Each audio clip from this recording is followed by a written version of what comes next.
Copyright disclaimer under Section 107 of the Copyright Act 1976. Allowance is made for fair use for purposes such as criticism, comment, news reporting, scholarship, and research. Fair use is a use permitted by copyright statute that might otherwise be infringing. Nonprofit, educational, or personal use tips the balance in favor of fair use.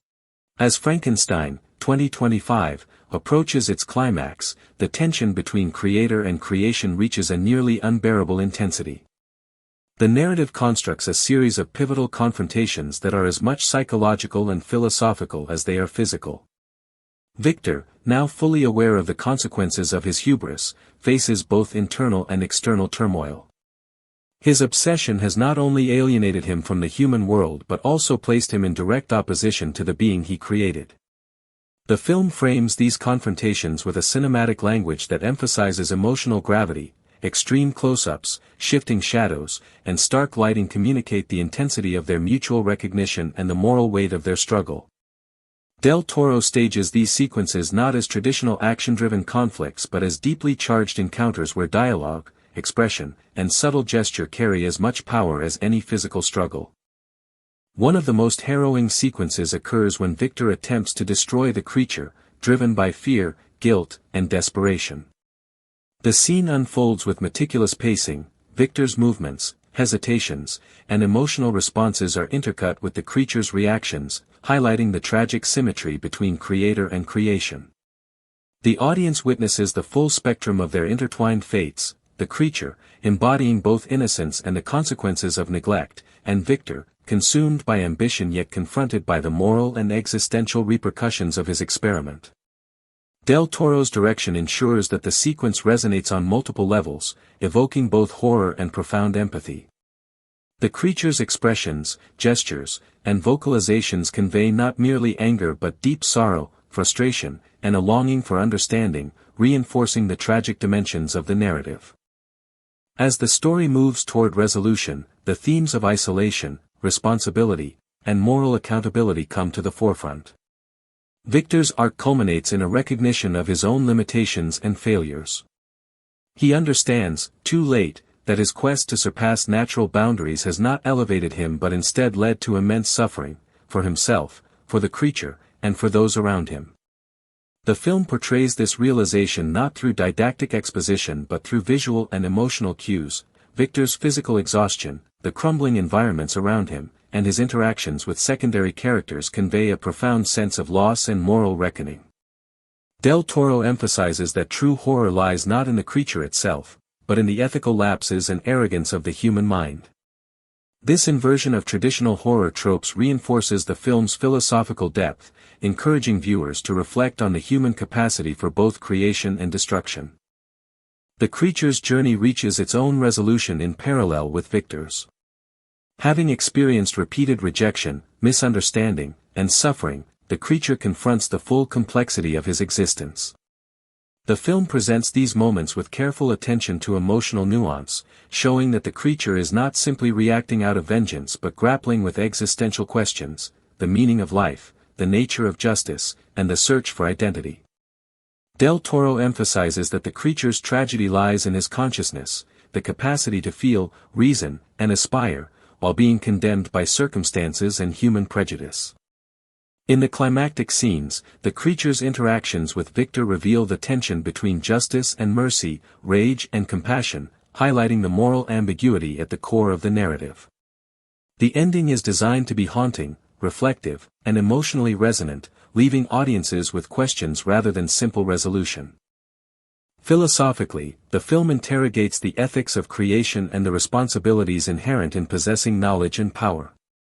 Del Toro's adaptation emphasizes that moral accountability cannot be separated from intellectual pursuit. The act of creation carries consequences that extend beyond the individual, affecting society and the natural order. The film also explores the duality of human nature, presenting both the potential for empathy and the capacity for cruelty. Victor embodies the dangers of unchecked ambition and moral blindness, while the creature embodies the consequences of neglect and social rejection. By portraying both characters with psychological depth and emotional complexity, the film encourages audiences to examine their own assumptions about morality, humanity, and the boundaries of scientific endeavor. The narrative is enriched by recurring symbolic motifs and visual metaphors. Light and shadow are used not merely for atmosphere but to reflect moral and emotional states, with characters often moving between illumination and darkness as they confront ethical dilemmas.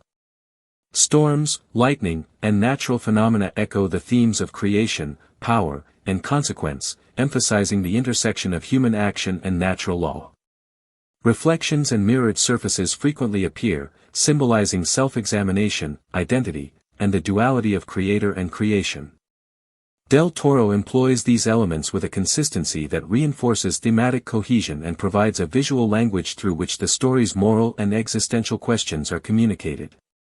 From a production standpoint, Frankenstein, 2025, is notable for its meticulous craftsmanship. Del Toro's collaboration with cinematographer Dan Lawson ensures that every frame contributes to narrative meaning, with lighting, color palette, and camera movement carefully calibrated to evoke both gothic mood and emotional nuance. Set design and costumes are similarly detailed, evoking the early 19th century while supporting the timeless, mythic quality of the narrative. Makeup, prosthetics, and digital effects are employed to create the creature's appearance in a way that is both unsettling and sympathetic, emphasizing the tension between physical monstrosity and human-like consciousness. The integration of practical and digital effects reflects Del Toro's commitment to creating a tangible, immersive world that feels lived in and emotionally resonant. The soundtrack complements the film's visual and narrative design. Orchestral compositions, often employing motifs associated with the creature, victor, or key thematic elements, heighten emotional impact and narrative tension. Moments of silence or minimal sound design are used strategically to emphasize isolation, suspense, or introspection, allowing audiences to inhabit the interior experiences of both main characters. The interplay of sound and imagery reinforces the film's immersive quality, enhancing the gothic atmosphere while underscoring moral and philosophical questions. Music and sound are not mere accompaniment but integral components of the storytelling, reinforcing the emotional and intellectual engagement of the audience. Throughout the film, supporting characters provide narrative and thematic depth. Family members, villagers, and acquaintances reflect societal norms, human empathy, and moral judgment, serving as both foils and mirrors to victors and the creature's journeys. Their reactions, ranging from fear and hostility to compassion and understanding, highlight the broader social context in which the story unfolds. These interactions reinforce the consequences of neglect, prejudice, and ethical failure, emphasizing that the tragedy of Frankenstein is not isolated to the protagonist and his creation but resonates across the human and social fabric. Every secondary character is carefully crafted to contribute to both narrative tension and philosophical inquiry, ensuring a rich, multidimensional cinematic experience. The Making of Frankenstein is a story of both innovation and improvisation, reflecting the unique conditions of Hollywood filmmaking in the early 1930s. Universal Pictures, under the leadership of Carl Laemmle Jr., was intent on capitalizing on the growing audience interest in horror films, which had been fueled by the success of earlier German expressionist works and domestic thrillers. Universal's approach combined careful attention to source material with the demands of commercial cinema, resulting in a production that was both artistically ambitious and accessible to a broad audience. Director James Whale, who had previously gained experience in stage and film, brought a distinctive sensibility to the project, emphasizing mood, character psychology, and visual storytelling. Whale's experience in theater informed his use of space and movement within the set, and he worked closely with actors to create performances that were both expressive and physically compelling. The film's production was challenging in numerous ways. The laboratory set, one of the most iconic in cinematic history, was constructed on a soundstage at Universal, and it required innovative design solutions to accommodate large electrical equipment, lighting rigs, and the movements of actors, particularly Boris Karloff as the monster. The set designers employed exaggerated perspectives, towering apparatuses, and dramatic staircases to create a sense of scale and to reflect the thematic grandeur and danger of Henry Frankenstein's experiments. Whale's use of depth and foreground-background dynamics allowed him to stage scenes in which characters moved through shadowed corridors or appeared trapped within the imposing machinery, heightening suspense and emphasizing the moral and physical consequences of tampering with nature. Lighting played an especially important role in shaping the atmosphere of the film. Cinematographer Arthur Eidson used low-key lighting, strategic backlighting, and sharp contrasts to emphasize both the horror of the scenes and the emotional states of the characters. For instance, during the monster's awakening, flickering lights and sudden shadows create an almost supernatural aura, underscoring the awe and terror associated with the act of creation. The stormy weather outside the laboratory window serves both as a visual metaphor for chaotic natural forces and as a dramatic tool to intensify the narrative tension. These techniques, inspired by German Expressionism, became defining features of horror cinematography and influenced generations of filmmakers. Boris Karloff's transformation into the monster was another area of extraordinary effort. Jack Pierce's makeup was applied over several hours each day, involving layers of cotton, collodion, and grease paint to achieve the distinctive flat head, heavy brow, and visible sutures. Pierce's design, in combination with Karloff's deliberate and measured body language, conveyed both power and vulnerability. Karloff's physical performance, slow, methodical movements, hesitant gestures, and a combination of human-like curiosity and animalistic instinct, allowed audiences to empathize with the monster despite its horrific appearance. Scenes such as the monster's first encounter with villagers or its tentative approach to Maria demonstrate the subtlety and nuance of Karloff's acting. The juxtaposition of physical menace and emotional fragility became a defining characteristic of cinematic monsters and contributed to the film's lasting emotional impact. The casting of Colin Clive as Henry Frankenstein further reinforced the psychological depth of the film. Clive's performance oscillates between obsessive intensity and human vulnerability, capturing the essence of a man whose intellect outstrips his moral judgment. The tension in his character is heightened by interactions with supporting actors such as Edward Van Sloan, whose portrayal of Dr. Waldman provides a voice of reason and caution, warning of the dangers inherent in defying natural law. Mae Clark's Elizabeth, while a more traditional feminine character of the era, functions as a moral and emotional anchor, highlighting the human consequences of Henry's obsession. Dwight Frye's Fritz, with his manic energy and occasional humor, introduces narrative catalysts and consequences, particularly in the selection of the wrong brain for the monster, which leads directly to later tragic events. The screenplay by Garrett Fort and Francis Edward Farrago effectively condensed Mary Shelley's dense and philosophical novel into a cinematic format that maintained narrative tension while focusing on key dramatic moments. The choice to simplify the monster's intellect and dialogue allowed the film to emphasize visual storytelling and moral symbolism.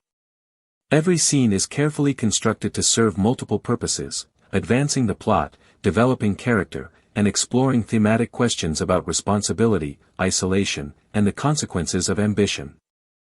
For example, the sequence in which the monster discovers mirrors or reacts to fire is not only a physical reaction but also a narrative device demonstrating learning, fear, and the development of consciousness. Such scenes reveal Whale's attention to detail and understanding of visual metaphor, contributing to the enduring effectiveness of the film's storytelling. Special effects, though limited by the technology of the era, were employed innovatively. The use of lightning to animate the monster involved high-voltage electrical apparatuses, careful staging, and synchronized visual cues to create a dramatic and convincing effect. Smoke, shadows, and camera angles were combined to suggest power and danger beyond the actual capacity of the equipment. These techniques required precise coordination between the cinematography, set design, and acting, illustrating the collaborative nature of early Hollywood production and Whale's skill as a director. The monster's movements, reactions, and interactions with the environment were meticulously choreographed to ensure continuity, believability, and dramatic impact. Another notable aspect of production was Whale's emphasis on pacing and suspense. Unlike modern horror films, which often rely on sudden shocks and rapid editing, Frankenstein builds tension through atmosphere, character development, and anticipation. Scenes are often extended to allow the audience to absorb the mood and anticipate the consequences of actions, creating a sense of dread that is both psychological and narrative. The slow, deliberate unfolding of the monster's presence, from initial creation to interaction with villagers, reinforces the thematic exploration of the unknown and the unintended consequences of human actions. The narrative also carefully intertwines morality with horror. Henry Frankenstein's scientific hubris is not treated merely as a plot device but as a moral warning. Each step of his experiment carries ethical weight, and the film repeatedly underscores the human cost of ambition. The villagers' response to the monster, motivated by fear and misunderstanding, mirrors Henry's own moral failings and reinforces the central theme that the consequences of human action extend beyond the individual. The windmill finale exemplifies this, combining spectacular visual action with the moral culmination of the narrative, as both creator and creation face the consequences of transgressing natural law. The production of Frankenstein in 1931 was a remarkable achievement, not only because of its artistic vision but also because of the numerous technical and logistical challenges faced by Universal Pictures. At the time, the studio was experimenting with the horror genre, building on the success of Dracula, which had been released earlier that same year. Universal recognized the potential of horror to attract audiences, especially during the economic difficulties of the Great Depression, when escapist entertainment was in high demand. Horror offered a unique combination of spectacle, suspense, and moral allegory, and Frankenstein would come to exemplify the studio's strategic approach to this genre. James Whale, the director, was not initially known for horror films. He had a background in theater and had previously worked in comedy and drama. His theatrical sensibilities, however, proved invaluable in crafting the film's visual style and pacing. Whale approached Frankenstein with meticulous attention to detail, designing each scene to maximize tension and emotional impact. He collaborated closely with cinematographer Arthur Eidson to achieve a distinct Gothic aesthetic, characterized by dramatic shadows, high-contrast lighting, and exaggerated architectural elements. The sets were deliberately stylized rather than strictly realistic, emphasizing the unnatural and eerie atmosphere that permeates the story. Whale's theatrical background also influenced his direction of actors, encouraging expressive body language and facial expressions, which were especially important in conveying the monster's complex emotional state. One of the most challenging aspects of production was the creation of the monster itself. Jack Pierce, Universal's lead makeup artist, spent hours sculpting the prosthetics and applying them to Boris Karloff. The process involved significant physical discomfort for Karloff, who endured heavy prosthetics, a tight skullcap, and restrictive clothing. Yet the results were transformative. The monster's appearance, flat head, bolts in the neck, deeply set eyes, and heavy eyelids, was both horrifying and sympathetic. Pierce and Karloff collaborated closely to ensure that the makeup allowed for subtle expressions, enabling audiences to perceive the monster's innocence, confusion, and growing frustration. Karloff's performance required precise physical control. His posture, gait, and gestures were carefully calibrated to convey a creature both powerful and vulnerable.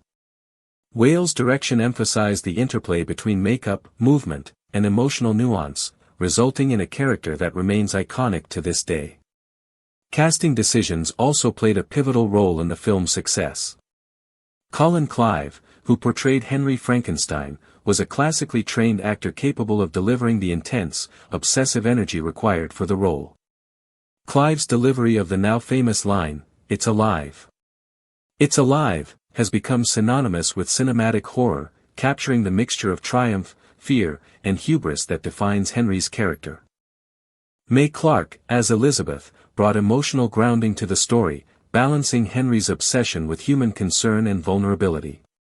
Edward Van Sloan's Dr. Waldman added moral authority, providing a voice of caution and ethical reflection. Dwight Frye, who played Fritz, offered a memorable performance that highlighted cruelty and impulsiveness, which ultimately catalyzed key moments of tension and tragedy. The ensemble cast, under Whale's direction, achieved a remarkable balance between dramatic intensity and narrative clarity, ensuring that the story's ethical and emotional stakes were fully realized. The design of the sets and props contributed significantly to the film's atmosphere. The laboratory, in particular, was a marvel of early cinema production design. Large Tesla coils, elaborate machinery, and shadow-casting staircases created a sense of technological wonder mixed with dread. Whale and his team deliberately exaggerated proportions and angles to create a disorienting and oppressive environment. The laboratory's central feature, the operating table on which the monster is animated, was equipped with practical effects to simulate electricity, including sparking devices and flashing lights. These elements, combined with Whale's careful framing and pacing, transformed what could have been a static scene into a climactic visual spectacle that captivated audiences. Behind the scenes, production faced numerous logistical challenges. The physical demands of the monster's performance required careful coordination of shooting schedules, while the elaborate sets and special effects demanded precise timing and technical expertise. Filming often involved long hours under intense lighting and hot studio conditions, particularly in the sound stages where thunder machines and electrical effects were used to simulate the storm that animates the monster. Despite these difficulties, the cast and crew maintained a disciplined and collaborative approach, resulting in a production that, though constrained by budget and technology, exceeded expectations in terms of artistry and impact. Sound presented another innovative element of the film. Being produced during the early sound era, Frankenstein had to navigate the limitations and opportunities of synchronized dialogue and effects. Whale used sound selectively, allowing silences and ambient noise to heighten tension, while musical cues were carefully integrated to underscore emotional and dramatic moments. The sound of Fritz's footsteps, the crackling of electricity, and the storm outside the laboratory all contributed to an immersive atmosphere that enhanced the horror and suspense. The integration of sound with visual storytelling was pioneering for its time and helped establish techniques that would become standard in cinematic horror. Frankenstein's production also reflected careful attention to pacing and narrative structure. Whale recognized the importance of balancing moments of terror with slower, reflective sequences to allow audiences to absorb the emotional stakes. The monster's development from a newly animated being to a tragic figure is carefully staged, with each encounter reinforcing the central themes of innocence, misunderstanding, and the consequences of human hubris. Whale's direction ensures that the film's tension is sustained, while the pacing allows for moments of empathy and reflection, deepening the audience's engagement with both the monster and his creator. The collaboration between Whale, Pierce, Karloff, and the broader production team exemplifies the integration of artistic vision and technical execution.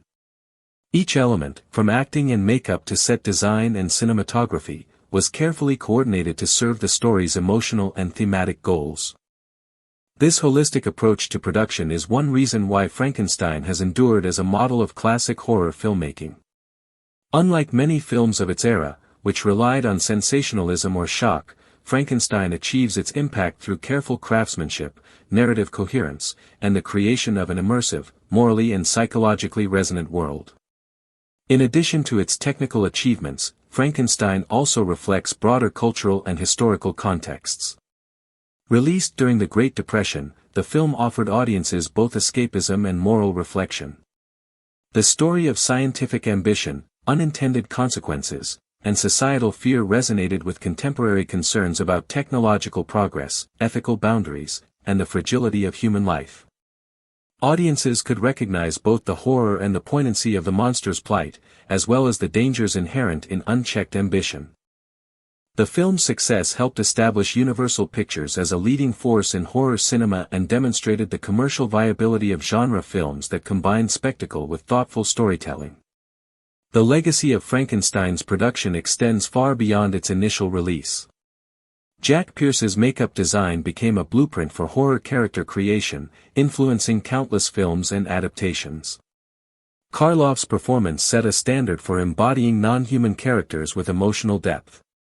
Whale's direction influenced generations of filmmakers in terms of visual composition, pacing, and the integration of thematic content with genre storytelling. The film's sets, effects, and stylistic choices continue to be studied for their innovation, creativity, and contribution to the development of cinematic language.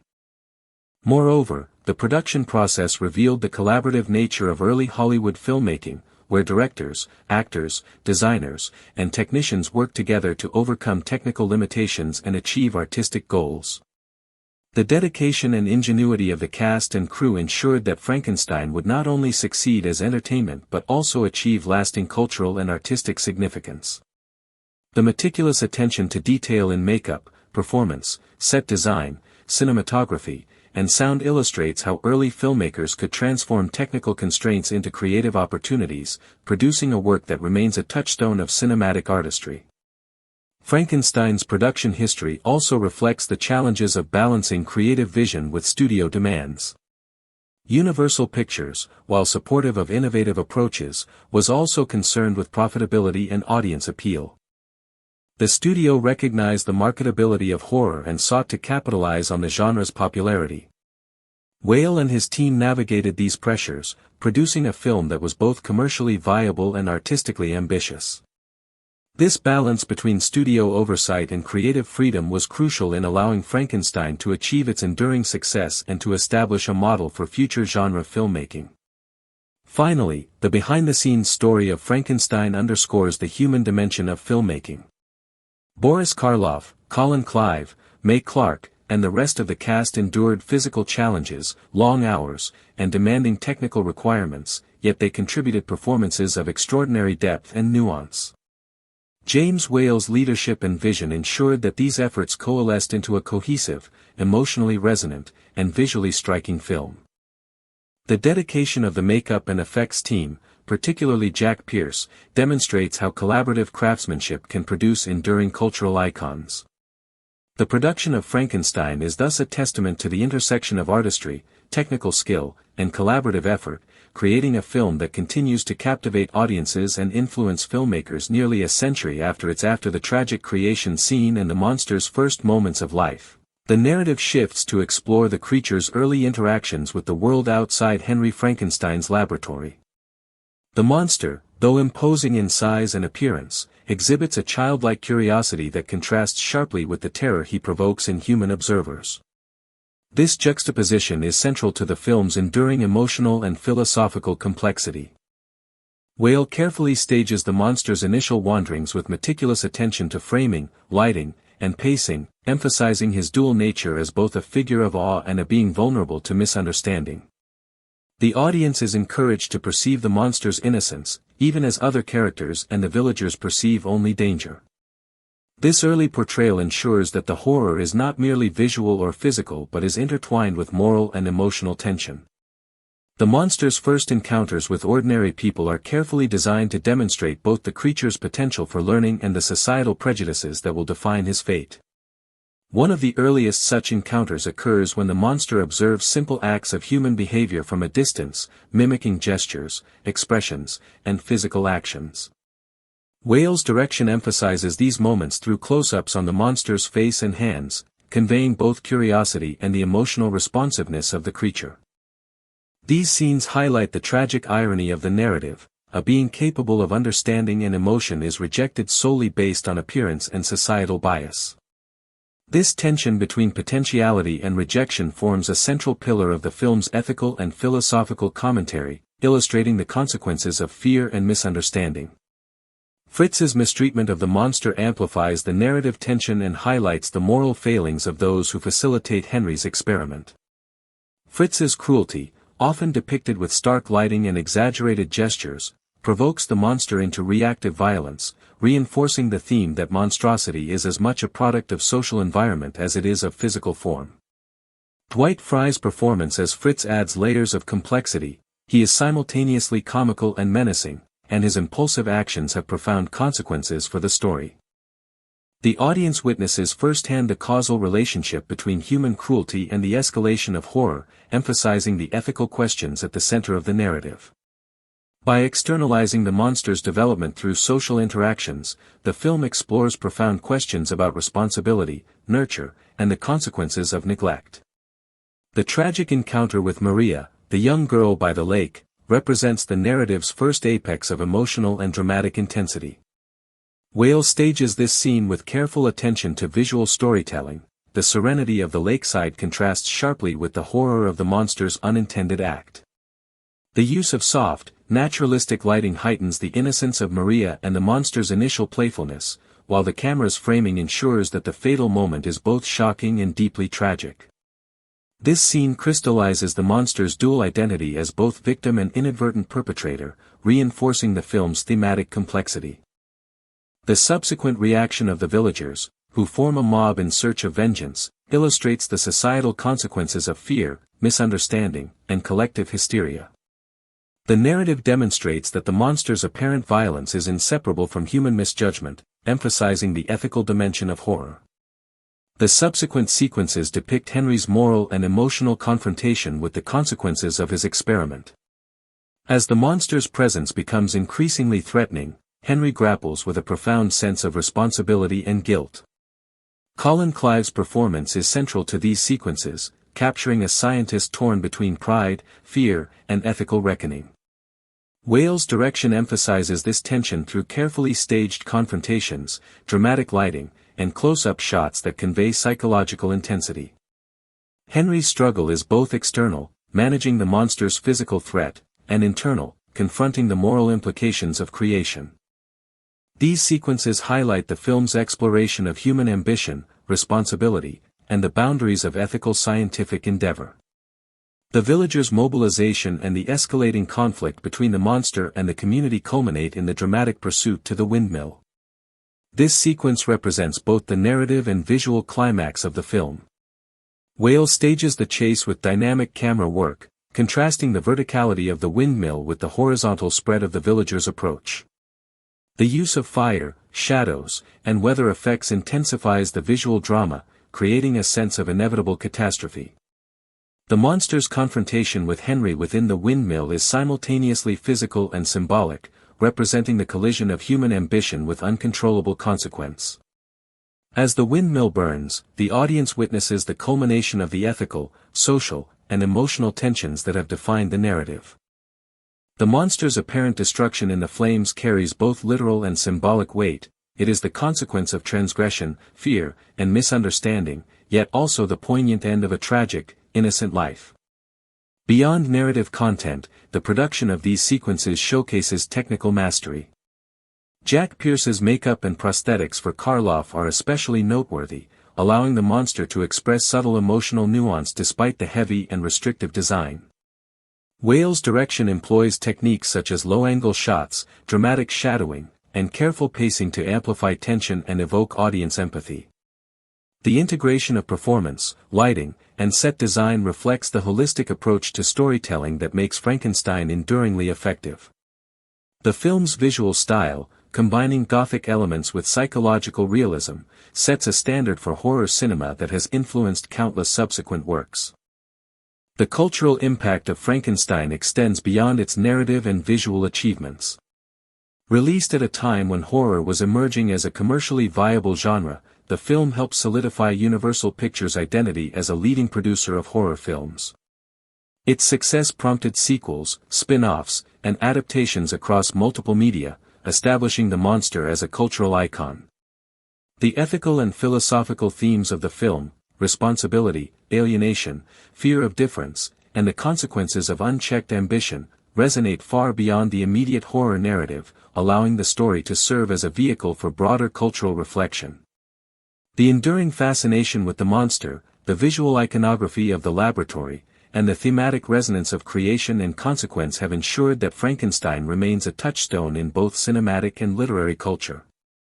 Following the success of Frankenstein in 1931, Universal Pictures quickly recognized the potential for expanding the story into a broader cinematic universe.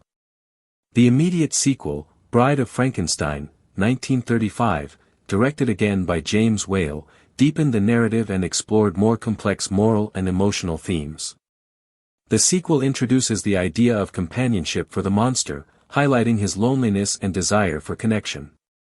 Whereas the original film focused on the creation and immediate consequences of the monster's existence, Bride of Frankenstein examines the ethical dilemmas of forced creation and the responsibilities inherent in playing God. Karloff reprised his role, delivering a performance that balances the monster's inherent terror with a profound pathos, while Elsa Lanchester's portrayal of the bride introduces a new visual and emotional dimension to the narrative. The sequel is widely regarded as one of the greatest horror films ever made, often praised for its wit, emotional resonance, and visual innovation, and it significantly influenced the trajectory of horror cinema in the 1930s and beyond. Subsequent sequels, including Son of Frankenstein, 1939, The Ghost of Frankenstein, 1942, Frankenstein Meets the Wolf Man, 1943, and House of Frankenstein, 1944, expanded the Frankenstein mythos, introducing new characters, locations, and thematic elements. These films, while often varying in quality, contributed to the monster's iconic status and reinforced the formula of combining horror with moral reflection and human drama. The sequels also reflected changing societal concerns, including wartime anxieties, the ethical implications of scientific advancement, and the enduring fascination with monstrosity and difference. Over time, the monster evolved from a figure of pure horror to one capable of eliciting sympathy, reflecting broader shifts in the cultural perception of the other and highlighting the flexibility of Shelley's original themes in the context of cinematic storytelling. Beyond Universal's original productions, Frankenstein has been reinterpreted in countless adaptations across literature, stage, television, and film. Each reinterpretation reflects its cultural context, emphasizing particular thematic concerns or visual styles. Notable adaptations include Kenneth Branagh's Mary Shelley's Frankenstein, 1994, which attempts a closer fidelity to Shelley's novel, emphasizing the philosophical and ethical dimensions of creation, the moral responsibilities of scientists, and the consequences of isolation. Other adaptations, such as Young Frankenstein, 1974, by Mel Brooks, offer a comedic reinterpretation, highlighting the enduring versatility and cultural penetration of the story. Animated features, radio dramas, comic books, and even operatic productions have drawn inspiration from Frankenstein, demonstrating the story's global resonance and its ability to adapt to diverse media and audiences. Comparative analysis between Mary Shelley's novel and the 1931 film reveals both fidelity and innovation. Shelley's novel emphasizes the monster's intelligence, eloquence, and introspective nature, exploring complex philosophical and moral questions about the responsibilities of creators, the nature of humanity, and societal rejection. The film, by contrast, condenses and simplifies these elements, prioritizing visual drama, horror, and emotional clarity over literary fidelity. The monster's limited speech and reliance on physical expression create an immediate and visceral experience of fear and sympathy, while the film's narrative economy ensures that audiences are engaged in both ethical reflection and cinematic spectacle. Despite these differences, the core themes of creation, responsibility, and the consequences of hubris remain central, demonstrating the adaptability and universality of Shelley's vision. Philosophically, Frankenstein, 1931, engages with enduring questions about science, ethics, and human ambition. Henry Frankenstein embodies the archetype of the mad scientist, a figure whose intellectual curiosity exceeds moral and ethical restraint. The film prompts viewers to consider the implications of unchecked ambition, what obligations do creators have toward their creations, and how should society respond to the unforeseen consequences of technological or scientific advancement. The monster serves as both a literal and symbolic manifestation of these questions, representing the consequences of human overreach, societal rejection, and the ethical complexities of creation. These themes remain relevant in contemporary discourse, particularly in discussions surrounding artificial intelligence, genetic engineering, and other advanced technologies that challenge traditional boundaries between human and non-human agency. The ethical dimension of Frankenstein extends beyond the individual to encompass societal responsibility. The villagers' reaction to the monster illustrates the dangers of fear, prejudice, and mob mentality. Their violent pursuit underscores the theme that monstrosity is not solely inherent in the creature but emerges from the intersection of difference and societal rejection. The film invites reflection on the tension between empathy and fear, illustrating how ethical failures at both individual and collective levels can lead to tragedy.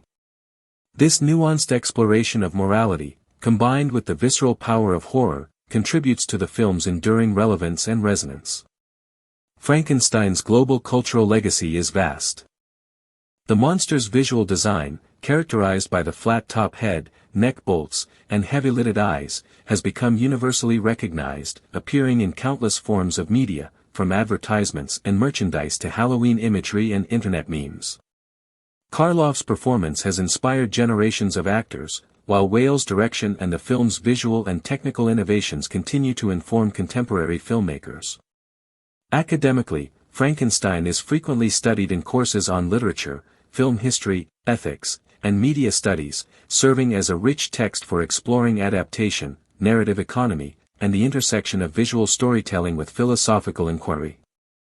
The film also sparked discussions about the ethics of adaptation and the transformation of literary texts into visual media. Whale's decision to simplify and condense Shelley's novel, to emphasize visual drama and horror, has been both celebrated and critiqued. Scholars note that while some of the novel's philosophical depth is lost, the cinematic form allows for immediate emotional impact and broad accessibility.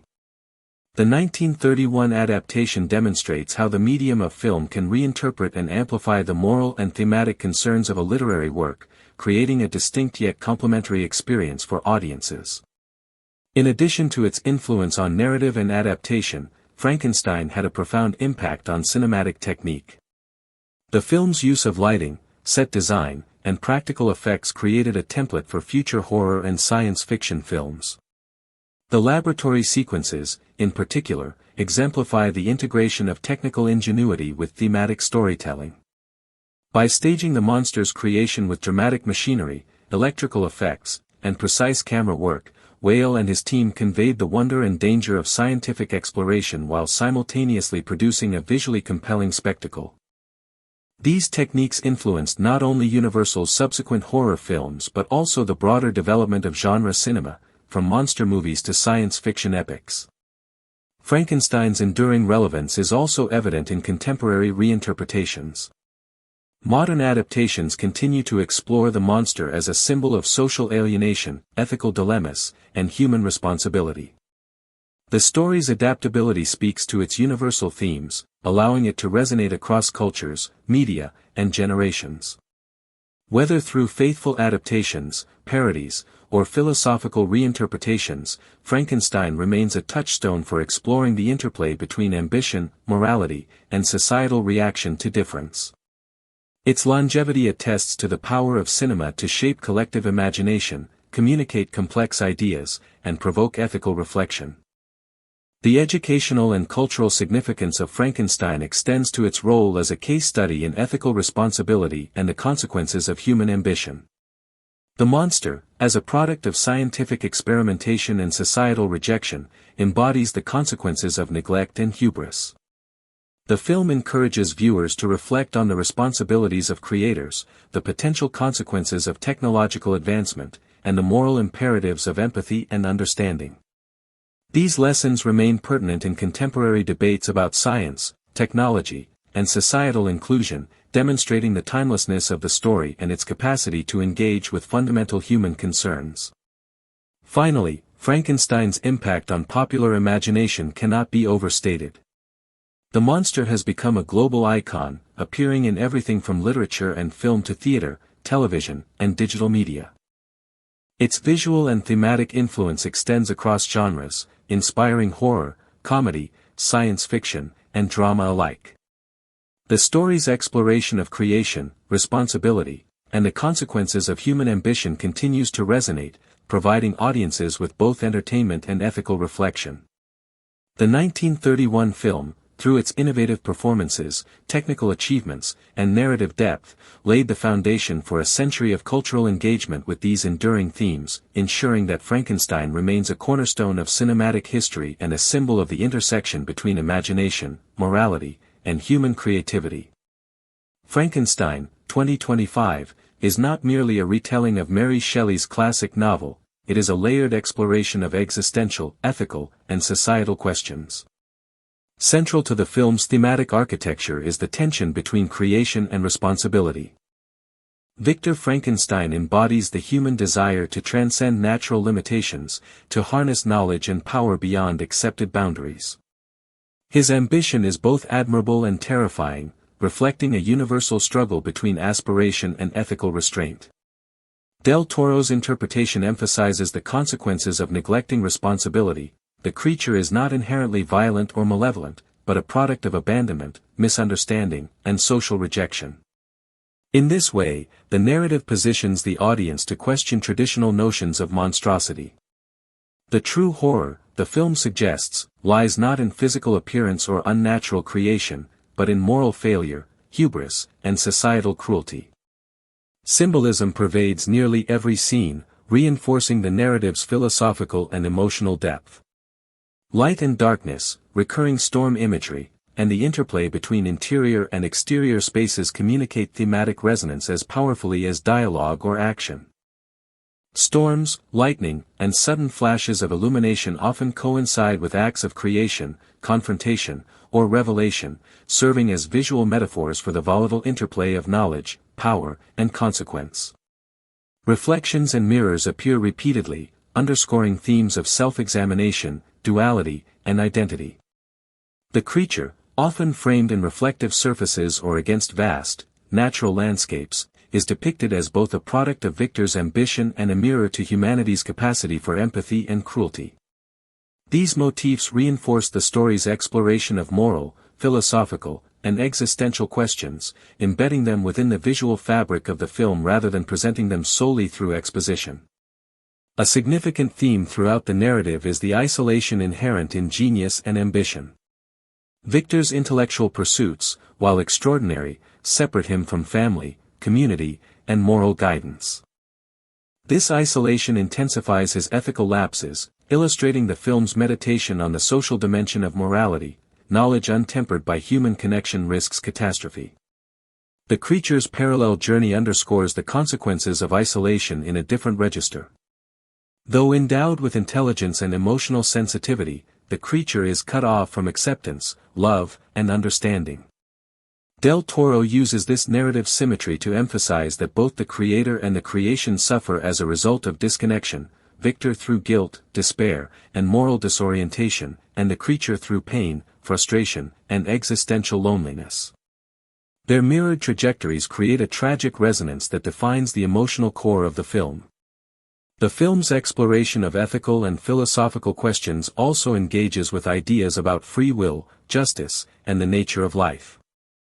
The creature's experiences raise questions about agency and moral responsibility. If one is abandoned at creation and condemned by circumstance, can one be held accountable for one's actions? Conversely, Victor's struggle illustrates the dangers of exercising power without consideration of consequences. Del Toro does not present these questions as abstract, they are dramatized through narrative action, dialogue, and visual storytelling, allowing audiences to experience the moral dilemmas alongside the characters. By doing so, the film transforms the story from a cautionary tale into an immersive ethical meditation, challenging viewers to reflect on the responsibilities inherent in knowledge, creativity, and human interaction. Comparisons with previous Frankenstein adaptations highlight the distinctiveness of this 2025 version. Earlier cinematic iterations, from James Whale's 1931 classic to Kenneth Branagh's 1994 adaptation, often emphasized spectacle, horror, or romantic melodrama. While these versions contributed to the mythos of Frankenstein in popular culture, they frequently simplified the moral and philosophical complexities of Shelley's novel. Del Toro's adaptation deliberately shifts focus from external horror to internal, psychological, and ethical tension. The creature is no longer simply a figure of fear, he is a tragic protagonist whose emotional and intellectual development is central to the story. The visual style, narrative pacing, and thematic layering distinguish this film as a Gothic meditation on creation, morality, and human fallibility, rather than a conventional monster movie. Cultural and audience reception of Frankenstein, 2025, reflects its ambitious blending of horror, drama, and philosophy.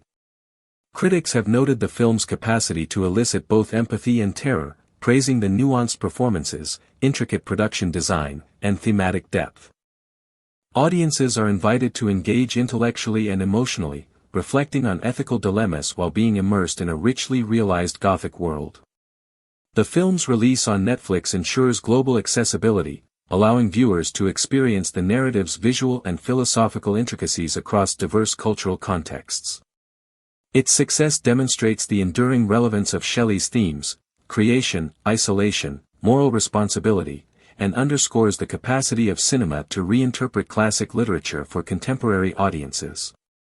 Del Toro's creative decisions, from casting to visual design, reinforce the film's thematic ambitions.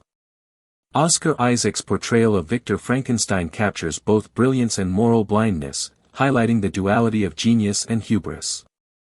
Jacob Elordi's creature embodies vulnerability, intelligence, and emotional resonance, challenging audiences to reconsider assumptions about monstrosity. Supporting actors, including Mia Goth and Christoph Waltz, provide narrative and thematic counterpoints, reinforcing moral, emotional, and societal dimensions of the story. The production's attention to historical accuracy, aesthetic cohesion, and immersive design reflects Del Toro's commitment to crafting a world that is both grounded in realism and suffused with mythic, Gothic resonance. Every element, from set construction to sound design, serves the narrative, ensuring that the ethical, emotional, and philosophical stakes are always present. The film's exploration of existential themes is particularly striking. Questions of identity, consciousness, and the meaning of life are woven into the narrative's fabric. The creature's struggle with self-awareness, rejection, and moral understanding mirrors broader human concerns. How do we define ourselves in relation to others? What responsibilities accompany the power to create or influence life? By dramatizing these questions through character, plot, and visual symbolism, the film transcends conventional genre boundaries. It becomes simultaneously a Gothic horror, a philosophical inquiry, and a character-driven tragedy. Del Toro's adaptation emphasizes that the horror of Frankenstein is not simply the unnatural creation of life, but the moral failures, societal prejudices, and ethical oversights that shape the fates of both creator and creation. One of the most remarkable aspects of Frankenstein is the careful construction of its key scenes, which serve not only as moments of suspense and horror but also as meditations on ethical and philosophical questions. The monster's creation sequence, often cited as the film's most iconic moment, exemplifies this. The dramatic storm, the crackling of electricity, and the precise timing of lighting and camera angles combine to create a sense of awe and dread. When Henry Frankenstein exclaims, "It's alive! It's alive!" the scene encapsulates the tension between human ambition and the unpredictable consequences of manipulating nature. This moment is more than mere spectacle, it is the narrative and thematic fulcrum of the entire story, signaling both the triumph of scientific achievement and the ethical peril inherent in transcending natural boundaries. The audience is invited to experience wonder, fear, and anticipation simultaneously, reflecting Whale's mastery of cinematic technique. The monster's early interactions with humans provide a nuanced exploration of morality and empathy. In the sequence involving Maria, the young girl who befriends the creature, the film demonstrates the tragic consequences of misunderstanding and fear.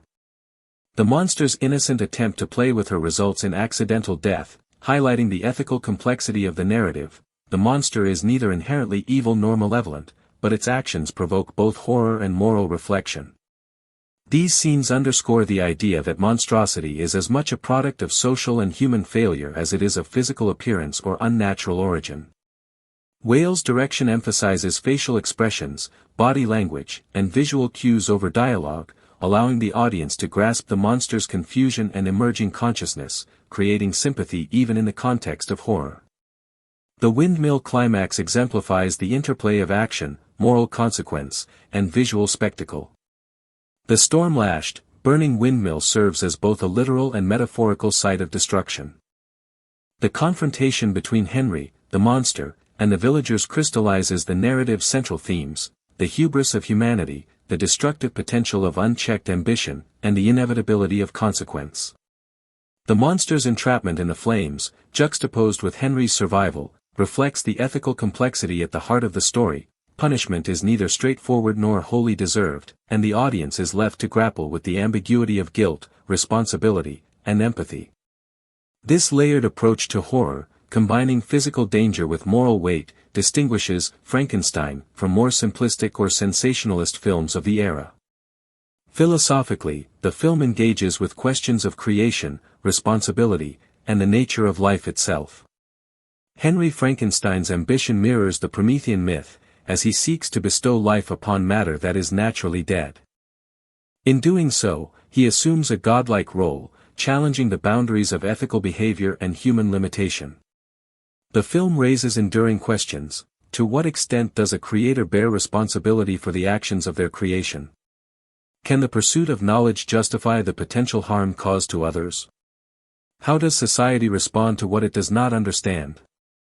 These questions resonate not only within the narrative but also in broader cultural discourse, particularly in light of contemporary scientific advances and ethical debates surrounding genetics, artificial intelligence, and the limits of experimentation. By dramatizing these questions through visual storytelling and emotional engagement, Frankenstein elevates itself from simple horror entertainment to a work of moral and philosophical reflection. The reception of Frankenstein upon release was remarkable, both critically and commercially. Audiences were captivated by the combination of suspense, horror, and moral inquiry. Critics praised the performances, particularly Karloff's nuanced embodiment of the monster, and the film's ability to blend thrilling spectacle with ethical contemplation.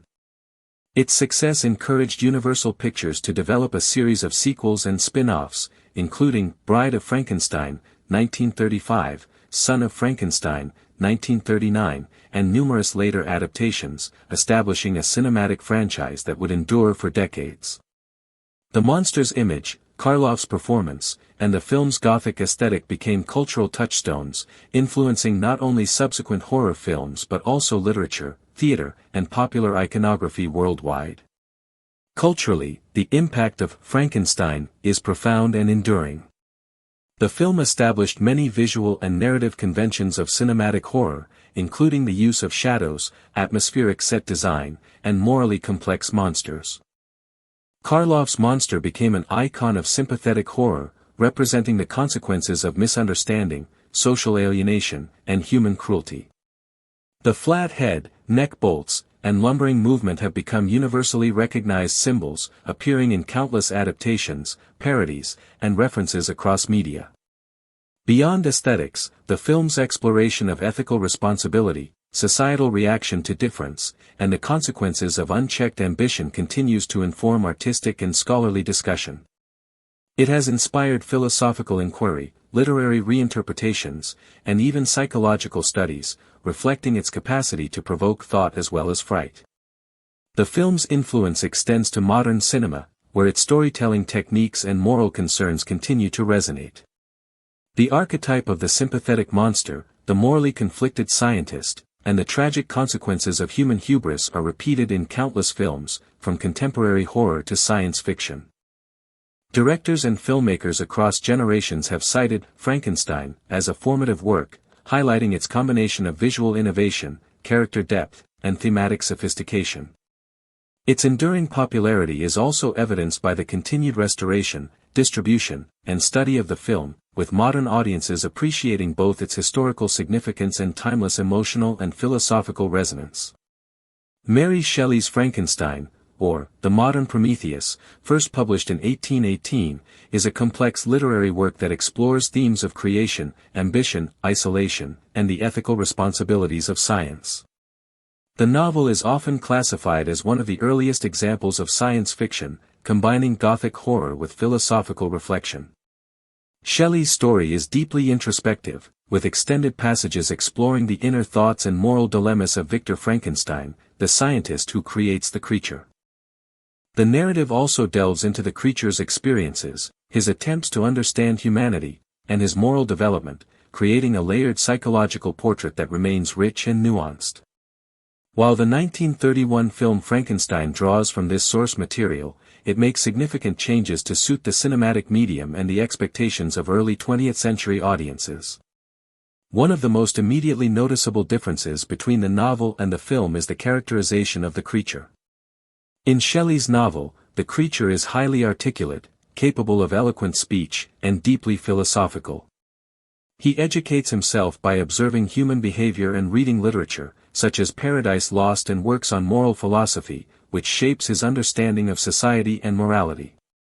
The novel emphasizes the creature's intelligence and moral reasoning, highlighting his tragic position as a being rejected by his creator and by society. In contrast, the 1931 film presents the monster as largely nonverbal and physically imposing, with limited ability to communicate through language. This choice reflects both the technological limitations of early sound cinema and the filmmaker's desire to emphasize visual horror and spectacle. Boris Karloff's monster expresses emotion primarily through body language, facial expression, and movement, creating a character that is at once terrifying and sympathetic, but without the intellectual depth of Shelley's original creation. The role of the scientist is also adapted for cinematic purposes. In the novel, Victor Frankenstein is portrayed as a deeply introspective and morally conflicted figure, whose obsession with creating life stems from a desire to push the boundaries of human knowledge. Shelley devotes significant attention to Victor's internal struggles, his growing awareness of the ethical ramifications of his actions, and the psychological toll of creating a being that ultimately brings tragedy to his family. In the 1931 film, Henry Frankenstein, played by Colin Clive, is similarly obsessed, but the portrayal is more dramatic and outwardly expressive, emphasizing hysteria, mania, and theatrical intensity. The film streamlines his internal deliberations into visual and verbal expressions, using Clive's performance to convey obsession and hubris. While this simplifies the moral complexity of the character, it heightens the narrative tension and ensures clarity for audiences in a shorter runtime. Another key difference between the novel and the film is the treatment of the monster's actions and interactions with humans. In Shelley's novel, the creature's first encounters with humans are marked by attempts at kindness and understanding, which are met with fear, rejection, and violence. He develops moral awareness and experiences profound loneliness, leading to his eventual revenge against Victor by targeting his family. The film retains the theme of innocence corrupted by fear and misunderstanding, but it simplifies the narrative. The monster's acts of violence are largely reactive, stemming from fear, frustration, or accidents, rather than the deliberate moral choices emphasized in the novel. Notably, the drowning of Maria in the 1931 film is a tragic accident, reflecting Whale's focus on visual storytelling and immediate emotional impact, whereas in Shelley's novel, the monster's actions are more calculated and morally complex, illustrating the consequences of societal rejection over time. The setting and tone also differ significantly between the two works. Shelley's novel is primarily set in Geneva, the Swiss Alps, and various European landscapes, with a focus on the natural world as a backdrop for reflection and moral inquiry. The novel uses detailed descriptions of landscapes, weather, and natural phenomena to mirror the internal states of the characters and to create an atmosphere of Gothic contemplation. The 1931 film relocates much of the action to a remote laboratory and nearby village, creating a more enclosed, dramatic setting suited to cinematic tension. The storm-laden laboratory and the imposing windmill in the film serve as visual metaphors for chaos, ambition, and destruction, emphasizing spectacle and immediacy over introspective reflection. This choice aligns with the demands of early horror cinema, where visual impact and suspense were prioritized over extended philosophical digressions. The theme of societal response to the monster is present in both works, but it is expressed differently. In the novel, the creature is shunned, feared, and hunted by humans due to his grotesque appearance and actions, leading to a complex exploration of prejudice, empathy, and moral responsibility. Shelley examines the consequences of social alienation in depth, highlighting how fear and ignorance contribute to tragedy. In the film, the villagers' fear and aggression are depicted more overtly, culminating in the climactic windmill sequence where the monster is attacked and seemingly destroyed. This condensed representation retains the essential theme but emphasizes dramatic tension and visual spectacle, making the narrative more immediate and accessible to a 1930s film audience. Character relationships also undergo adaptation in the cinematic version. Shelley's novel includes a rich web of family dynamics, romantic relationships, and intellectual mentorship. The film simplifies these relationships, focusing primarily on Henry Frankenstein, Elizabeth, Dr. Waldman, and the monster. Elizabeth's role is more peripheral than in the novel, serving primarily to represent human concern and moral grounding. Dr. Waldman, Henry's mentor, is an invention of the film, providing a clear ethical voice and highlighting the dangers of unrestrained scientific ambition. These adaptations streamline the narrative and ensure clarity within the film's limited runtime, while maintaining the story's core moral and emotional themes. The process of creation itself is another point of divergence. In the novel, Victor Frankenstein animates the creature using unspecified scientific methods, with Shelley leaving much of the mechanism to the imagination. This ambiguity allows the reader to focus on the ethical and philosophical implications of creation rather than the technical details. In the 1931 film, Whale visualizes the creation through a dramatic electrical sequence, complete with machinery, sparking effects, and the famous line, "It's alive. It's alive." This explicit visualization serves multiple purposes. It provides cinematic spectacle, heightens suspense, and emphasizes the unnatural nature of the act. The film thus translates a literary ambiguity into a concrete visual event, making the moment more immediate and emotionally powerful for viewers. Despite these differences, the film retains many of the novel's central themes. The ethical questions surrounding scientific ambition, the consequences of playing God, and the responsibilities of creators toward their creations are all preserved, albeit in a simplified form. The monster's status as a tragic figure, rejected and misunderstood by society, remains central to the narrative. The film also preserves the moral tension between human ambition and ethical restraint, illustrating the dangers of unchecked scientific curiosity. In this way, Whale's adaptation succeeds in translating the philosophical core of Shelley's novel into a cinematic medium, balancing visual storytelling with thematic fidelity. The adaptation choices also reflect broader cultural and historical contexts. In 1931, audiences were experiencing rapid technological change, scientific advancement, and social upheaval. The horror of Frankenstein resonated with contemporary anxieties about science, progress, and the boundaries of human knowledge. By emphasizing visual horror, dramatic performance, and clear moral stakes, the film addressed these concerns in a way that was immediately compelling and accessible. Shelley's novel, written in the early 19th century, engages similar concerns but within a more reflective, philosophical framework. The film thus updates the story for a modern audience, translating literary introspection into visual and emotional immediacy. The monster's lack of speech in the film also serves a thematic purpose. By rendering the creature largely mute, Whale emphasizes his otherness and the audience's perception of him as both physically imposing and morally ambiguous. This contrasts with Shelley's articulate creature, whose eloquence underscores his intelligence and moral reasoning. The cinematic choice highlights the tension between appearance and intent.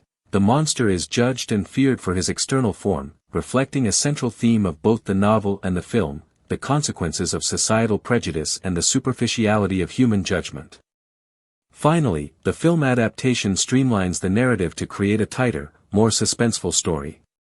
Shelley's novel unfolds over multiple perspectives, with extended letters, philosophical digressions, and shifts in narrative voice. Whale condenses these elements, focusing on essential plot points, visual drama, and key character interactions. The result is a film that preserves the story's ethical and emotional core while achieving the immediacy and intensity required for cinema.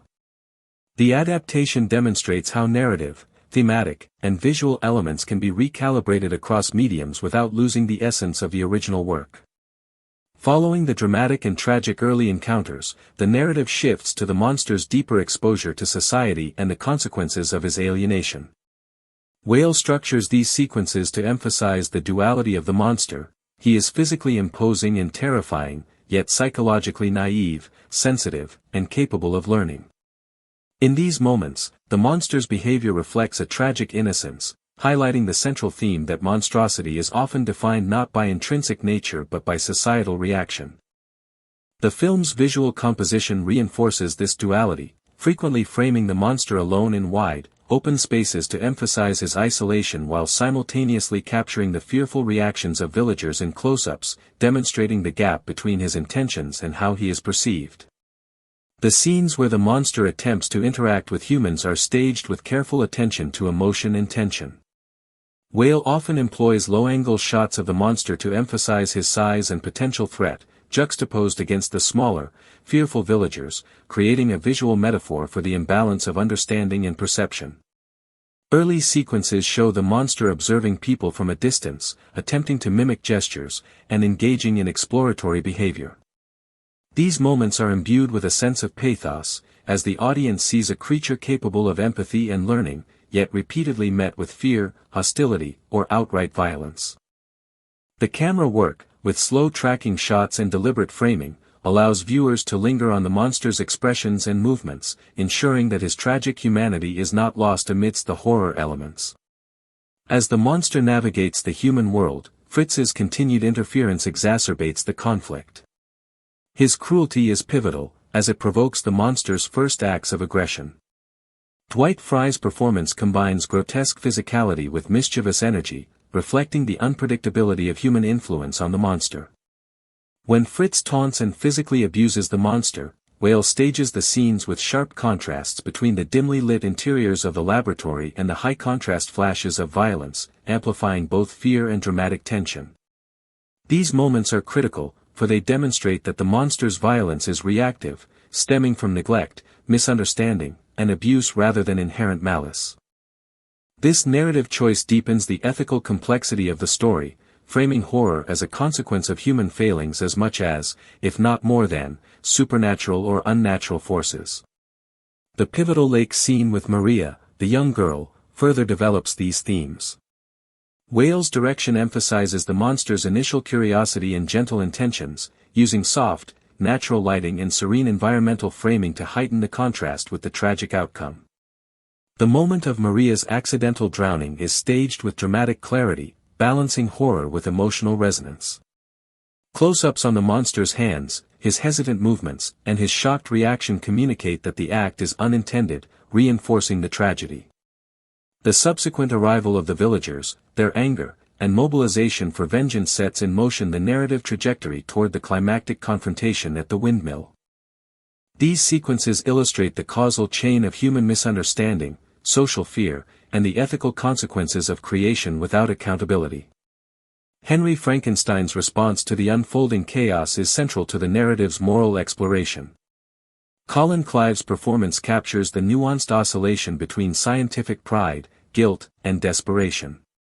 Early on, Henry exhibits confidence in his intellectual mastery, yet the monster's actions and the villagers' reactions force him to confront the moral ramifications of his experiments. Whale underscores Henry's psychological tension through tight framing, shadowed close-ups, and dramatic lighting that isolates him within the laboratory and later within society. These visual techniques reinforce the internal struggle, showing Henry as both creator and observer, responsible for the monster's existence yet increasingly powerless to control its consequences. The film thus interrogates the ethical limits of human ambition and the dangers of untempered scientific exploration. The windmill sequence serves as the apex of visual, narrative, and thematic tension. Whale stages the chase and final confrontation with dynamic camera movements, combining wide shots of the villagers' pursuit with close-ups of the monsters and Henry's faces, capturing the physical and emotional stakes simultaneously. The use of fire and shadow is particularly striking. Flames consume the windmill, reflecting both the destructive consequences of hubris and the climactic resolution of the monster's tragic arc. The windmill itself functions symbolically as a towering structure of human endeavor that is ultimately vulnerable to the forces it cannot control. As the monster struggles within the burning structure, the audience is invited to feel a mixture of horror, empathy, and moral reflection, recognizing the intertwined fates of creator and creation. Technically, the production of the windmill sequence demonstrates innovative approaches to lighting, set design, and special effects for the era. Jack Pierce's makeup allows Karloff to express subtle emotion despite the imposing prosthetics, while the strategic use of shadow and firelight heightens dramatic intensity. Whale employs forced perspective, layered set construction, and careful choreography to create the illusion of danger and scale. These technical achievements complement the narrative, illustrating how visual storytelling enhances both emotional impact and thematic resonance. The integration of these elements, performance, design, lighting, and cinematography, underscores why Frankenstein remains a benchmark in cinematic horror. The film's resolution, with Henry surviving and the monster apparently destroyed, carries profound thematic weight. It reinforces the consequences of unrestrained ambition and ethical negligence, while also leaving the narrative open to interpretation regarding the nature of creation, mortality, and human responsibility. The monster's tragic end is simultaneously a literal conclusion and a symbolic commentary on the consequences of societal fear and rejection. The ambiguity surrounding the monster's fate in subsequent sequels highlights the narrative's elasticity and the enduring cultural fascination with the character. Over time, the monster evolved from a singular horror figure into a symbol of broader philosophical and ethical questions, influencing literature, film, theater, and visual culture for decades. Beyond narrative, the film's cultural and historical significance is immense. Released in 1931, during the pre-code era of Hollywood, Frankenstein exemplifies the studio system's ability to create genre-defining cinema that combined commercial appeal with artistic innovation. Universal Pictures leveraged the success of Frankenstein to establish a stable of monster films, shaping the horror genre for years to come. The monster, portrayed by Boris Karloff, became an enduring cultural icon, representing the tension between humanity and monstrosity, innocence and danger, creation and destruction. The ethical dilemmas presented in the film, responsibility for one's creations, the consequences of transgressing natural boundaries, and societal responses to difference, remain relevant, contributing to the film's ongoing scholarly and popular interest. Frankenstein, 1931, stands as one of the most influential and enduring films in the history of cinema, not merely for its narrative content but for its profound cultural and artistic impact. Produced by Universal Pictures and directed by James Whale, this American pre-code horror masterpiece captured the imagination of audiences during a time when cinema was still discovering the full potential of the horror genre. The story, while loosely based on Mary Shelley's 1818 novel, deviates in significant ways to accommodate both the visual medium of film and the societal sensibilities of early 20th century audiences. While Shelley's original novel explored complex philosophical questions about creation, responsibility, and the nature of humanity, the 1931 adaptation distilled these themes into a dramatic and visual spectacle, focusing on the horror and tragedy of a single scientist's audacious experiment. The film opens with Henry Frankenstein, portrayed by Colin Clive, as a brilliant but obsessive young scientist. Henry's character is defined by his intellectual ambition and a single-minded determination to conquer the boundary between life and death. Unlike the Shelley novel, which places significant emphasis on the inner struggles of Victor Frankenstein, the film externalizes these conflicts through dramatic interactions with supporting characters, particularly his fiancée Elizabeth, his assistant Fritz, and his mentor, Dr. Waldman. These characters serve as moral and emotional anchors, reflecting the ethical and societal implications of Frankenstein's experiments. Elizabeth, played by Mae Clarke, embodies concern and reason, frequently questioning Henry's increasingly reckless behavior, while Dr. Waldman, depicted by Edward Van Sloan, provides a voice of scientific guidance and caution, warning Henry against the hubris of attempting to rival nature. Henry's assistant, Fritz, played by Dwight Frye, serves a dual purpose. He is both comic relief and an agent of chaos. The film leverages Fritz's character to demonstrate the dangers inherent in tampering with life. His blundering actions, often motivated by fear or mischief, inadvertently exacerbate the consequences of Frankenstein's experiment, particularly in the creation and early development of the monster. The monster itself, portrayed by Boris Karloff, is the central figure of horror and tragedy in the narrative. Karloff's performance is carefully constructed, balancing moments of childlike innocence with terrifying displays of strength and violence. The monster's iconic appearance, characterized by the flat-top head, bolts in the neck, and heavy brow, is the result of meticulous makeup design by Jack Pierce, whose artistry not only shaped the visual identity of the monster but also set a standard for creature design in cinema for decades to come. The narrative trajectory of the film begins with grave-robbing sequences, establishing Henry Frankenstein's moral transgression early on. Alongside Fritz, Henry collects cadaver parts under the cover of night, highlighting both the macabre fascination with anatomy and the ethical lines he is willing to cross. This early portion of the film underscores the thematic tension between scientific ambition and ethical responsibility. When the narrative reaches the climactic experiment, Whale's direction emphasizes visual spectacle, the use of storm-driven electricity, the dramatic raising of the assembled body on a laboratory table, and the accompanying musical and sound effects create a sense of awe and terror. The famous line, "It's alive! It's alive!" captures not just a moment of narrative triumph but the broader cultural fascination with the possibilities of scientific discovery, the consequences of playing God, and the inherent fear of the unknown. Once the monster comes to life, the film explores the tension between innocence and monstrosity. The creature's early interactions demonstrate his innocence and naivety. Whale frames these moments with sensitivity, often positioning the monster in natural landscapes or domestic settings to emphasize his isolation and vulnerability. The monster's lack of speech, compensated for by Karloff's nuanced physicality, enhances the tension between his human qualities and his terrifying appearance. Each gesture, each hesitant movement, communicates curiosity, confusion, or emotional response. This careful attention to nonverbal storytelling allows audiences to empathize with the monster, even as he becomes a figure of fear for the human characters. One of the most emotionally resonant sequences occurs during the monster's encounter with Maria, the young girl. Whale stages this scene with a delicate balance of innocence and impending tragedy. Maria's playful interaction with the monster highlights his capacity for human-like behavior, yet the sequence is framed to remind viewers of his immense strength and the potential for unintended harm.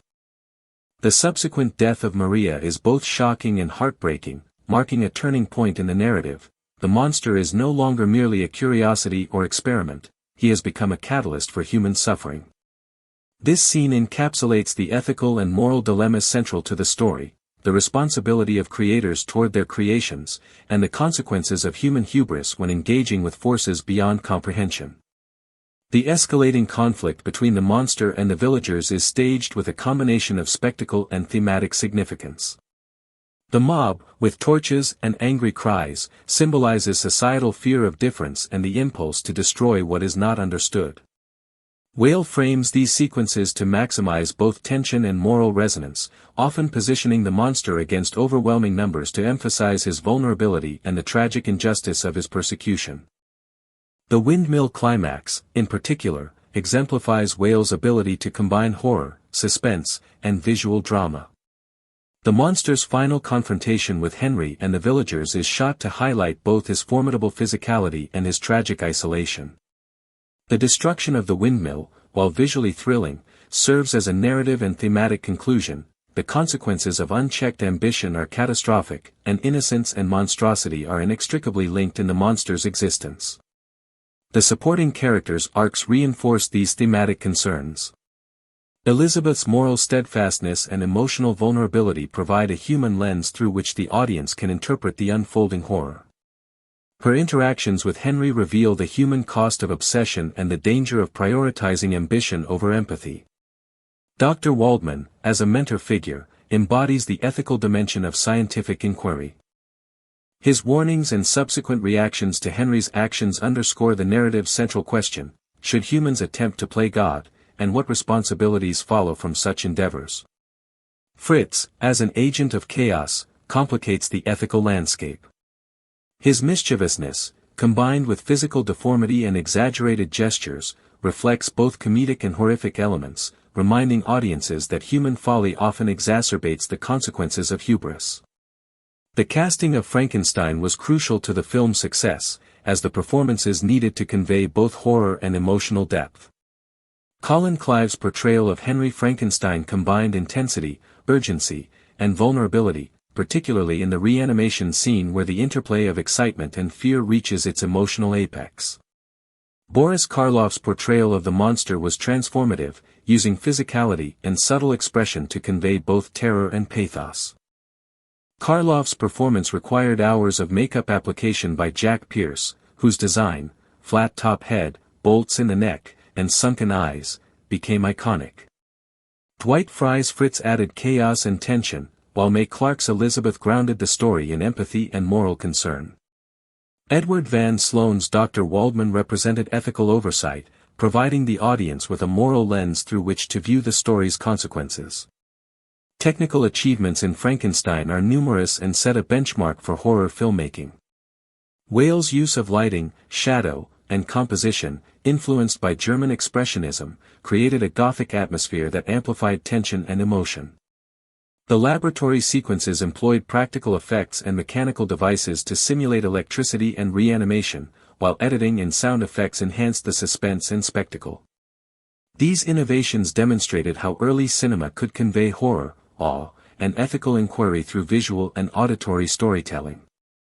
The interplay of set design, performance, and cinematography ensured that every scene served both narrative and thematic purposes, making the film both a technical marvel and a moral parable.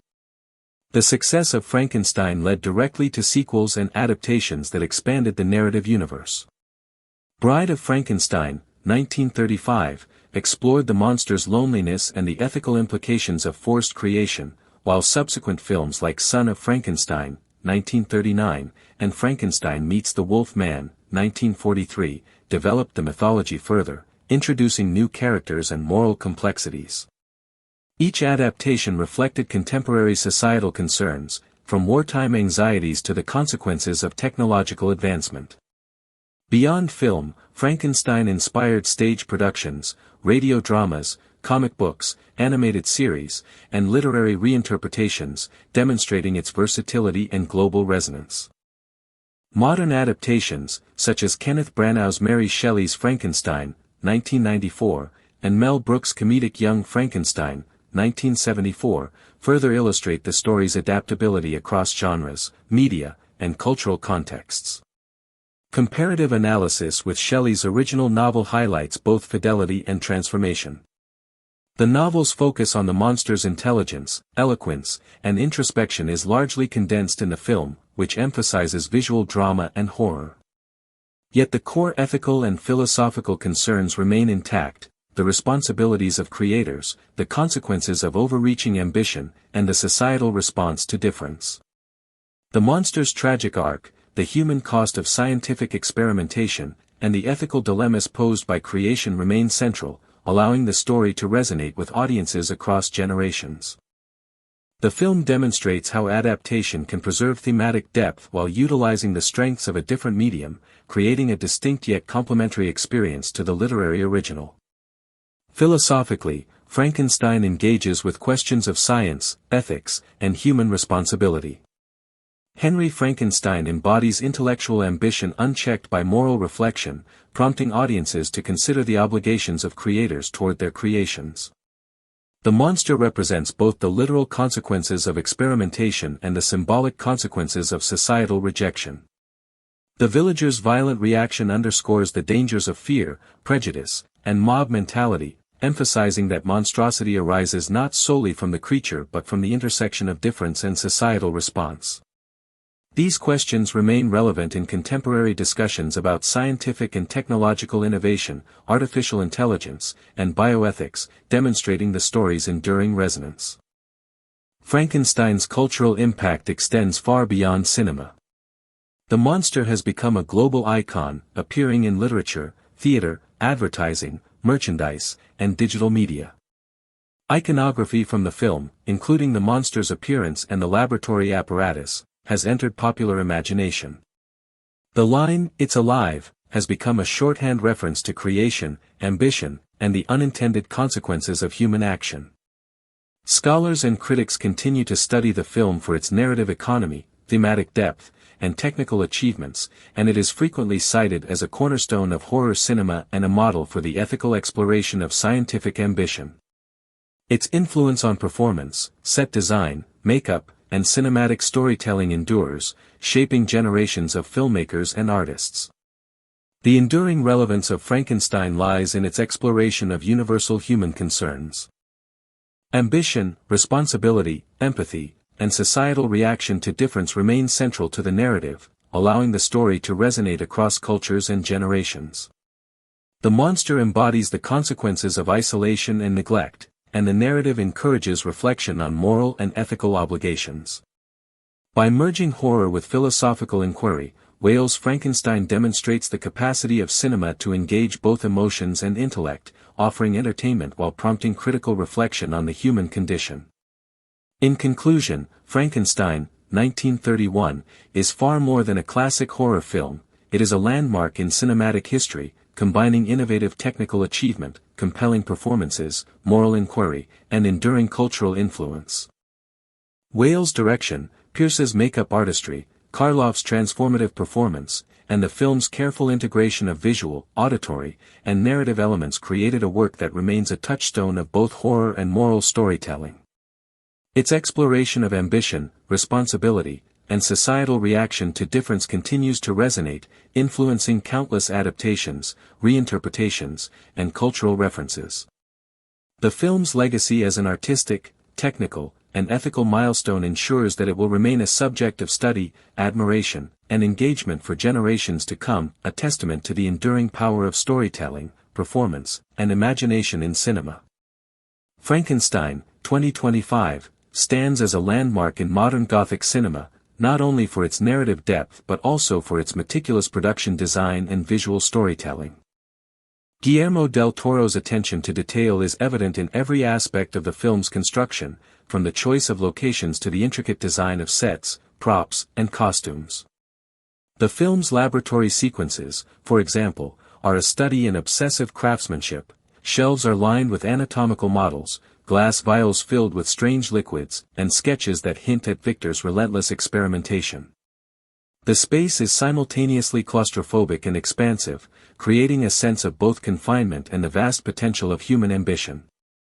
Del Toro's aesthetic choices convey psychological and thematic weight, using architectural scale, color palettes, and material textures to reflect Victor's internal state. Each room, corridor, and exterior location is chosen not merely for visual appeal but to reinforce the narrative's emotional and ethical undertones, blending realism with Gothic fantasy. Cinematography in Frankenstein, 2025, led by Dan Lostson, enhances the film's atmospheric richness and thematic resonance. Lighting plays a central role, with shadows and highlights employed to symbolize moral ambiguity, isolation, and revelation.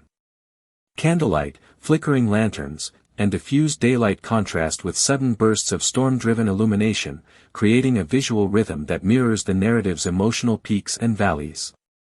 Camera movement is deliberate and expressive, slow tracking shots follow the creature as he navigates the human world, emphasizing his alienation and curiosity, while dynamic angles during moments of tension immerse the viewer in Victor's psychological turmoil.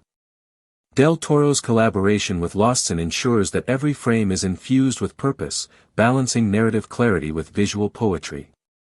Special effects and makeup are similarly central to the film's immersive experience. The creature, portrayed by Jacob Elordi, is designed to evoke both fear and empathy. Prosthetics and practical makeup create a tactile realism, emphasizing the unnatural assembly of the creature's body while allowing for nuanced facial expressions. Digital enhancements complement the practical effects, ensuring fluidity of movement and subtle emotional detail without breaking the viewer's immersion.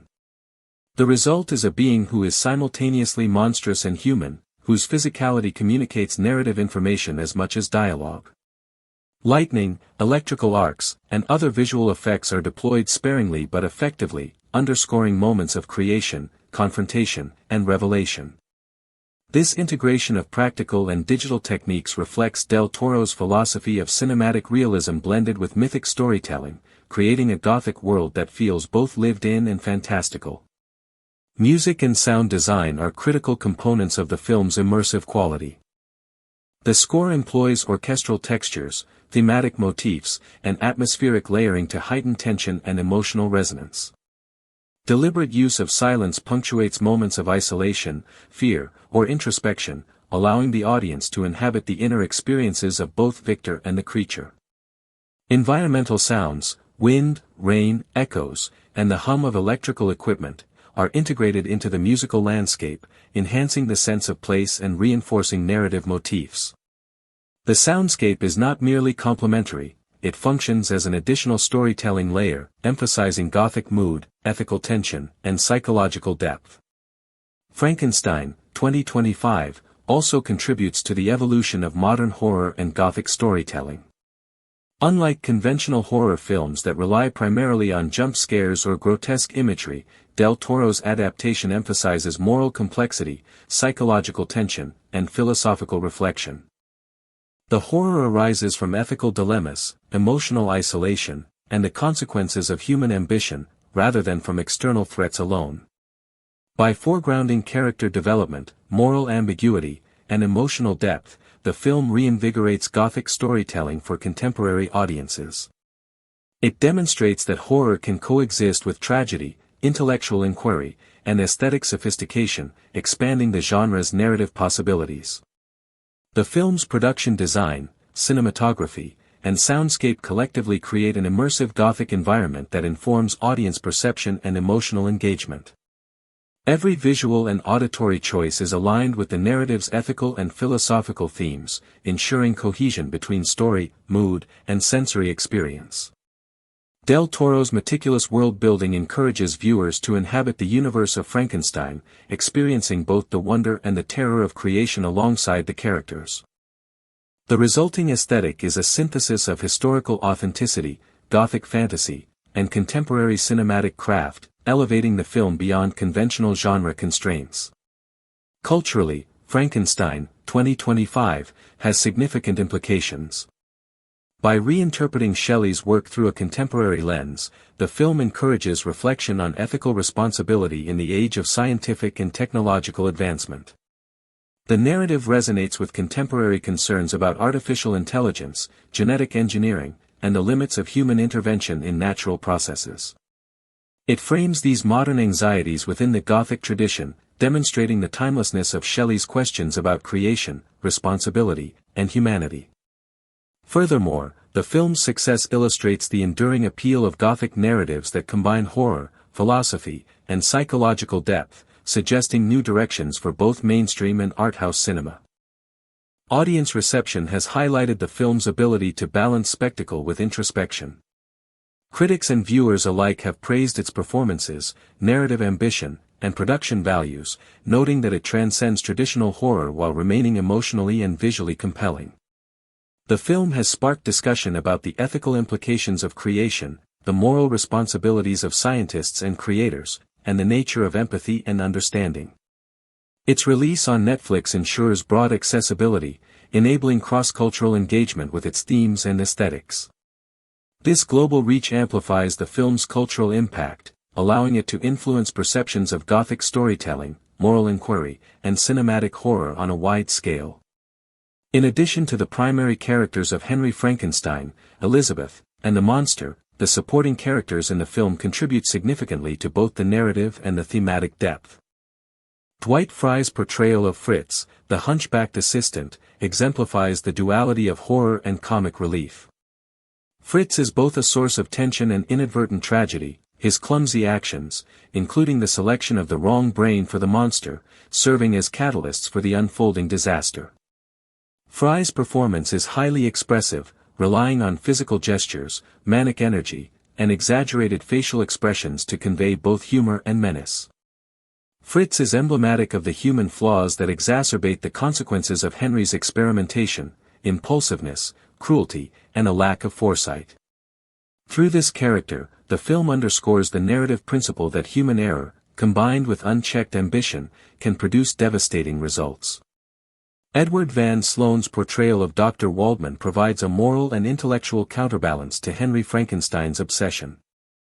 Waldman functions as the voice of reason, warning Henry about the dangers of tampering with life and cautioning against ethical transgressions.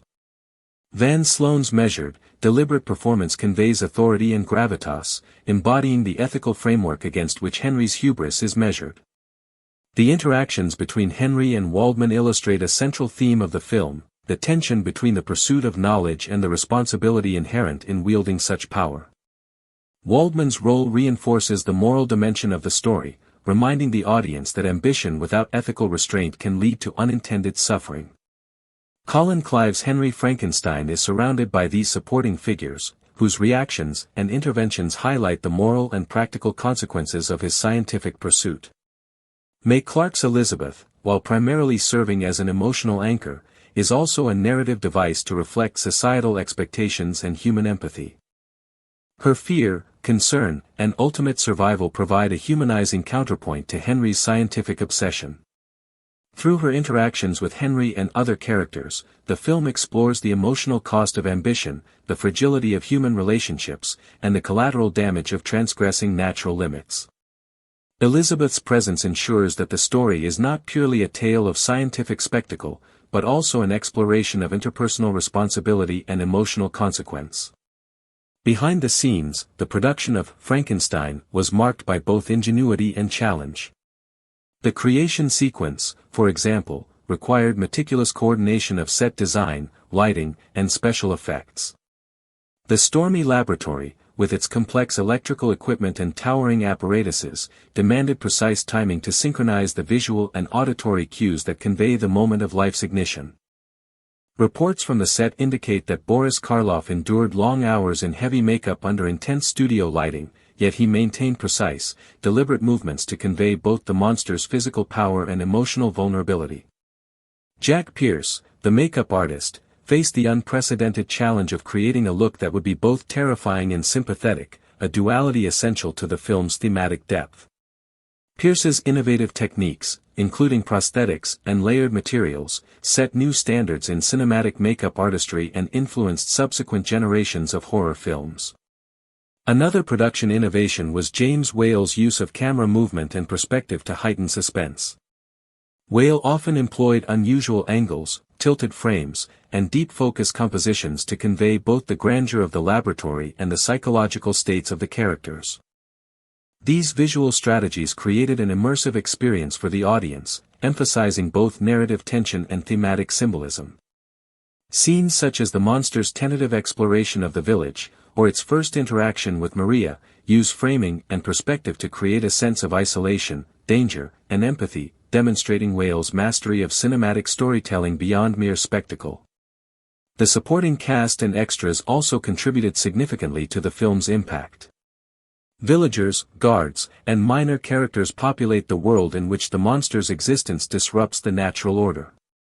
These figures serve as moral and societal barometers, reflecting common fears and ethical judgments. Their reactions to the monster's presence, from terror to aggression, underscore the central thematic concern of the film: society's response to the unfamiliar, the unnatural, and the morally ambiguous. The villagers' eventual mob pursuit of the monster illustrates collective human fear and the consequences of misunderstanding, emphasizing the narrative's cautionary message about prejudice, social exclusion, and reactive violence.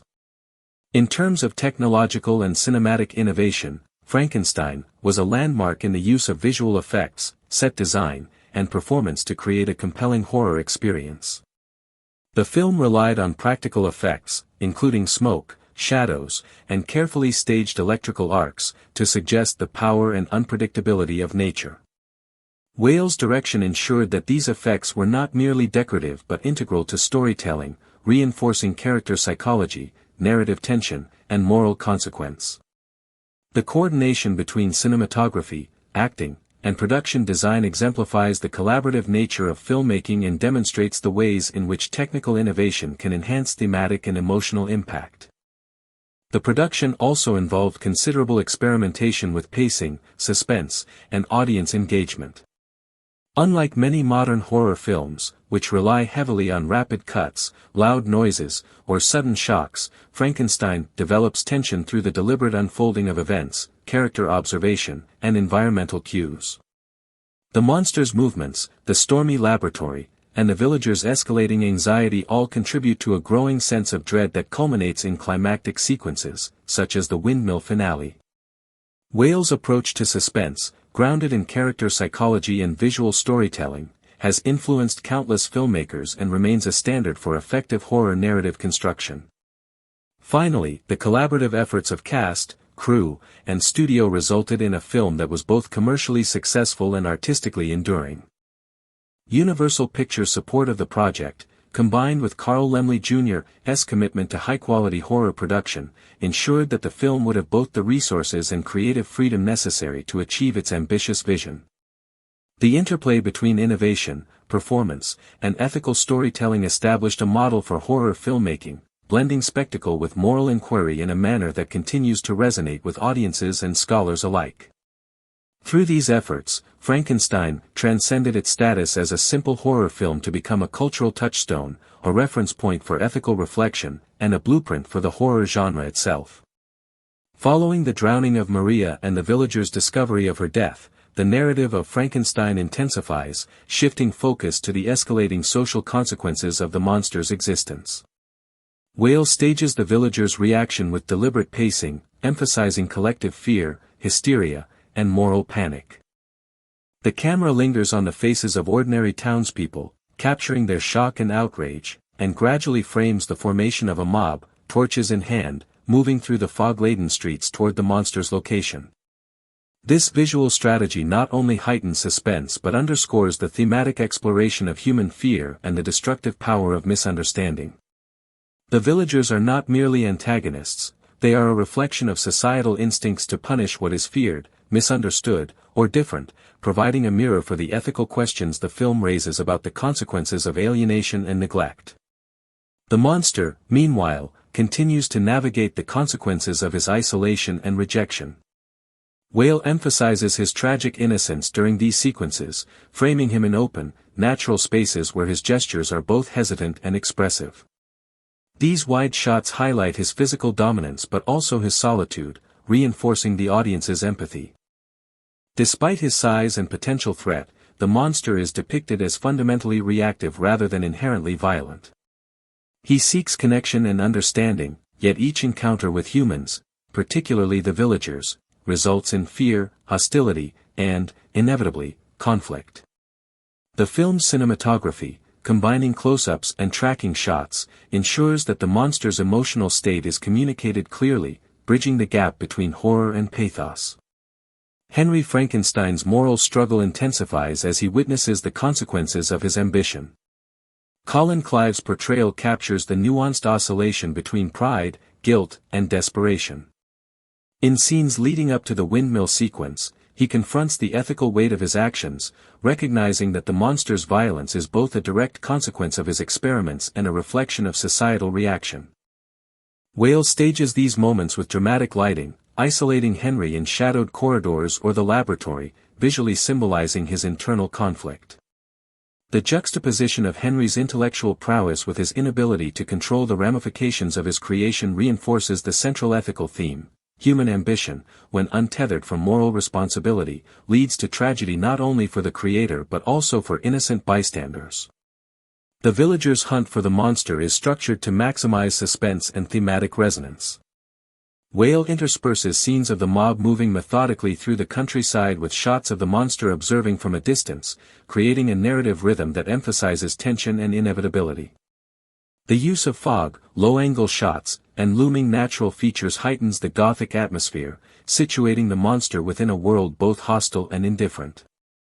These sequences also allow the audience to engage with the monster's perspective, reinforcing the tragic irony that his aggression is largely defensive, provoked by fear and rejection rather than malice.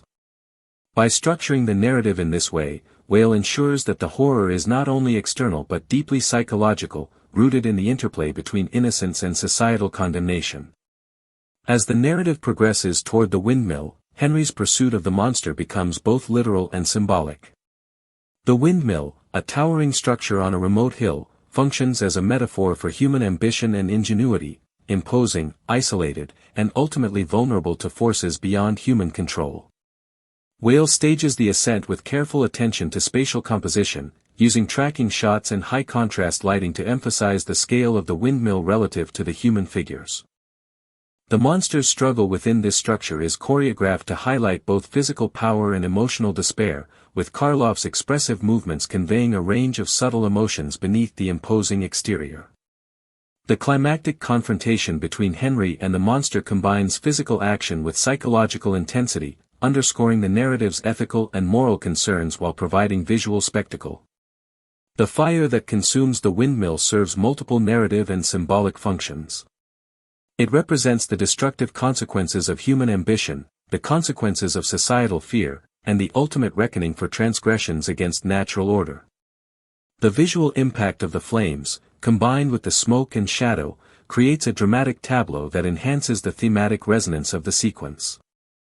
Whale's direction ensures that the fire is not merely a spectacle but an integral component of storytelling, conveying both danger and poetic justice.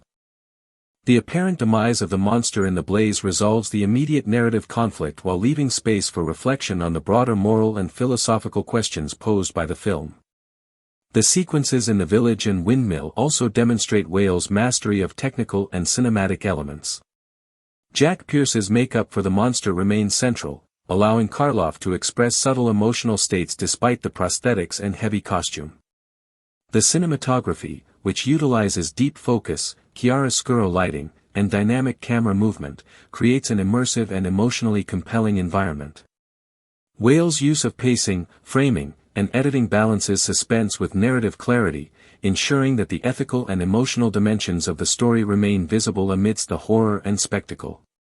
Sound design, including the dramatic orchestral score, punctuates key moments, emphasizing tension, fear, and emotional resonance.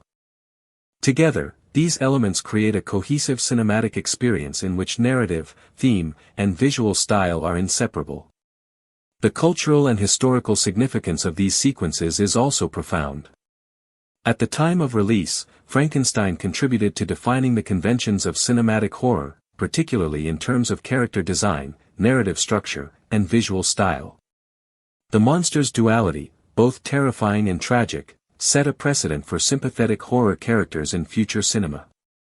The ethical and philosophical concerns explored in these sequences, including responsibility for one's creations, societal fear of difference, and the moral consequences of scientific ambition, ensured that the film resonated far beyond its immediate commercial success. The sequence's impact can be traced in later films, literature, theater, and popular culture, reflecting the enduring relevance of Whale's vision. While the 1931 film Frankenstein draws its inspiration from Mary Shelley's 1818 novel, there are significant differences in plot, characterization, and thematic emphasis that reflect both the constraints of cinema and the cultural context of early 20th century America. Shelley's novel is rich in philosophical exploration, intricate narrative structure, and detailed character psychology, presenting a deeply introspective meditation on the nature of creation, morality, and human responsibility. The novel follows Victor Frankenstein, a scientist obsessed with overcoming death and bestowing life upon matter, but Shelley devotes extensive attention to Victor's inner thoughts, his gradual moral reckoning, and the monster's own intellectual and emotional development. In contrast, the film condenses these elements to accommodate a 70-minute runtime, emphasizing visual storytelling, suspense, and dramatic moments, while simplifying philosophical exposition. One of the most striking differences lies in the portrayal of the monster. In Shelley's novel, the creature is articulate, intelligent, and capable of complex thought and emotion. He learns language, reads philosophical texts, and is deeply reflective, expressing profound feelings of loneliness, injustice, and moral reasoning. The novel presents the monster not merely as a figure of horror, but as a tragic, fully humanized character whose suffering stems from social rejection and Victor's ethical failings. By contrast, the 1931 film portrays the monster as largely mute, communicating through gestures, grunts, and body language. This choice, driven partly by cinematic constraints and the desire to heighten visual horror, transforms the monster into a more symbolic figure, representing physical terror, isolation, and misunderstood innocence. While the emotional depth of the creature is simplified, the film emphasizes the consequences of fear, cruelty, and human misunderstanding, maintaining a moral dimension consistent with Shelley's work. Another major divergence is the character of Victor/Henry Frankenstein. In the novel, Victor is introspective and morally conflicted, reflecting on his ambitions, fears, and the consequences of his actions throughout a layered narrative that includes multiple perspectives, such as letters and first-person accounts. The film streamlines this complexity, presenting Henry as more immediately obsessed and driven, with his moral conflict externalized through interactions with supporting characters such as Dr. Waldman, Elizabeth, and Fritz. This externalization allows the audience to grasp the ethical stakes without requiring extended internal monologues, demonstrating the adaptation's emphasis on dramatic clarity and visual storytelling over literary nuance. The plot of the film also differs in significant ways. Shelley's novel involves multiple journeys, philosophical digressions, and the monster's development as a self-educated being who grapples with concepts of justice, revenge, and morality. The novel spans multiple countries, including Switzerland, Germany, and the Arctic, and features a complex chain of events that build toward a gradual, introspective conclusion. In contrast, the 1931 film condenses the story to a localized setting, focusing primarily on the laboratory, the surrounding village, and the windmill climax. Key events, such as the monster's education, its articulate confrontation with Victor, and the extended pursuit across continents, are omitted or simplified. The narrative instead prioritizes suspense, horror, and immediate dramatic consequences, making it more suitable for a cinematic audience while retaining the core theme of creation and responsibility. The role of female characters is also adapted.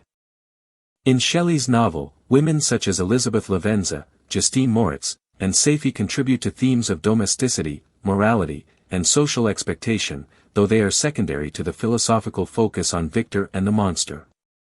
The film condenses these roles, with Elizabeth serving as the primary female character and emotional anchor. Her character functions as a moral counterpoint, highlighting the human and relational costs of Henry's obsession, while other female figures are minimized or omitted. This simplification aligns with cinematic storytelling priorities of the era, emphasizing clear emotional stakes and dramatic tension. Despite these differences, the 1931 film preserves several of the novel's essential themes. The ethical questions surrounding scientific ambition, the consequences of playing God, and the societal responsibility toward those who are different remain central. The film's portrayal of the monster as a tragic figure, misunderstood and rejected, echoes Shelley's emphasis on empathy, social alienation, and the moral obligations of creators. While the film streamlines intellectual and philosophical content in favor of visual drama, it successfully translates the novel's moral core into cinematic language, demonstrating the adaptability of Shelley's ideas across mediums. The adaptation choices in the 1931 film also reflect broader cultural and cinematic concerns of the early 1930s. Audiences were drawn to suspense, spectacle, and visually arresting horror, and Universal Pictures capitalized on these expectations by emphasizing the laboratory, the monster's appearance, and dramatic set pieces such as the storm, the first awakening, and the windmill climax. The emphasis on visual horror, pacing, and audience engagement illustrates how literary works are transformed in the adaptation process, balancing fidelity to thematic content with the demands of the medium and the expectations of contemporary viewers. Ultimately, the comparison between Shelley's novel and Whale's film reveals the interplay between literary depth and cinematic innovation. The film, while simplifying narrative complexity and philosophical reflection, captures the essence of Shelley's cautionary tale, the ethical responsibility of creators, the consequences of unchecked ambition, and the tragedy of beings rejected by society. By translating these ideas into a visual, dramatic format, Frankenstein demonstrates how adaptation can honor the spirit of the original while creating a work that resonates with a different audience, in a different medium, and in a different cultural moment. The film's enduring popularity attests to the success of this balance, ensuring that both Shelley's intellectual legacy and the cinematic innovation of the 1931 production continue to influence generations of artists, scholars, and audiences. Frankenstein, 1931, stands as one of the most influential and enduring films in cinematic history, not merely for its narrative content but for its profound cultural and artistic impact. Produced by Universal Pictures and directed by James Whale, this American pre-code horror masterpiece captured the imagination of audiences at a time when cinema was still discovering the full potential of the horror genre.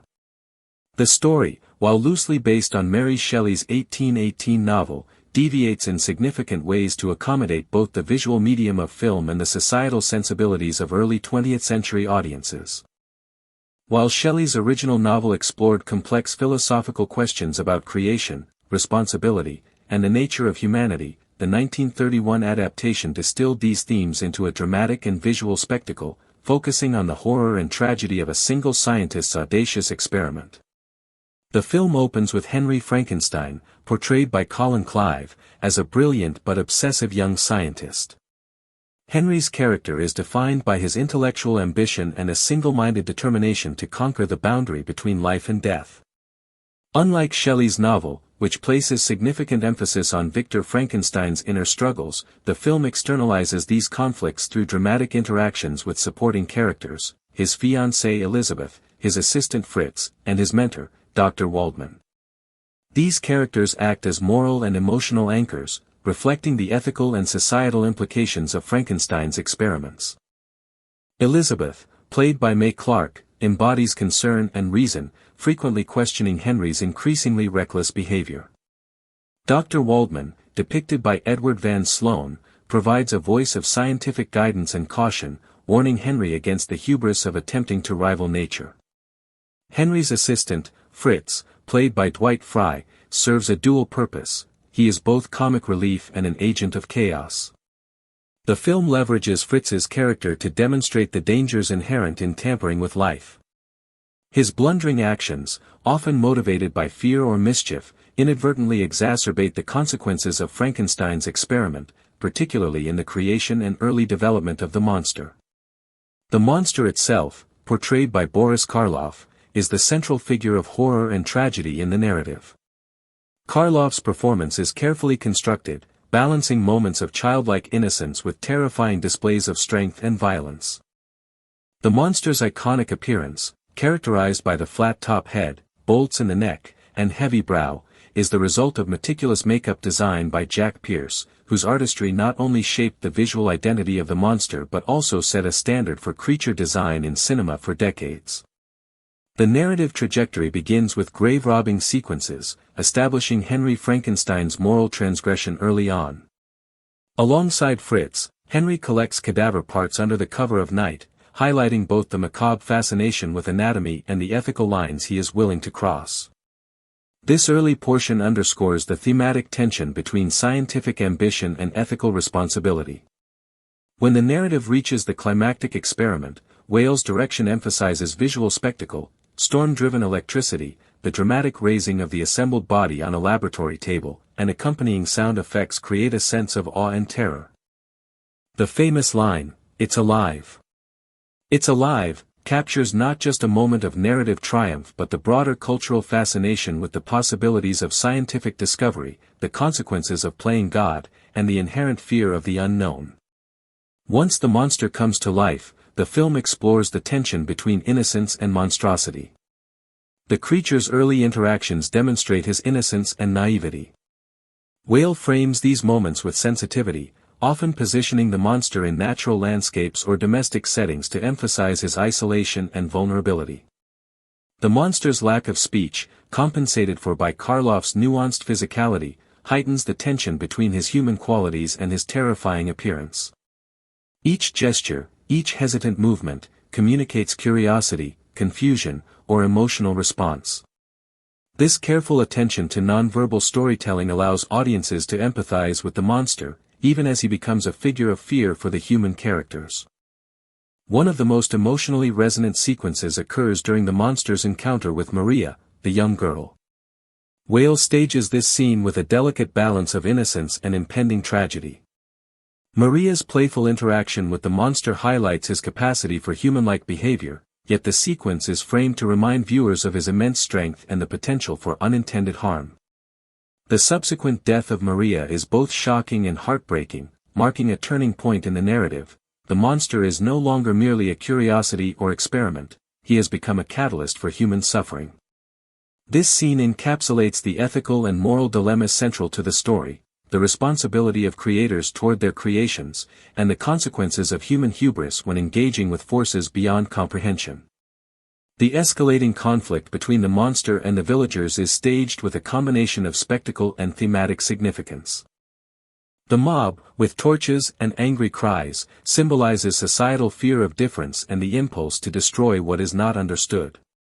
Whale frames these sequences to maximize both tension and moral resonance, often positioning the monster against overwhelming numbers to emphasize his vulnerability and the tragic injustice of his persecution.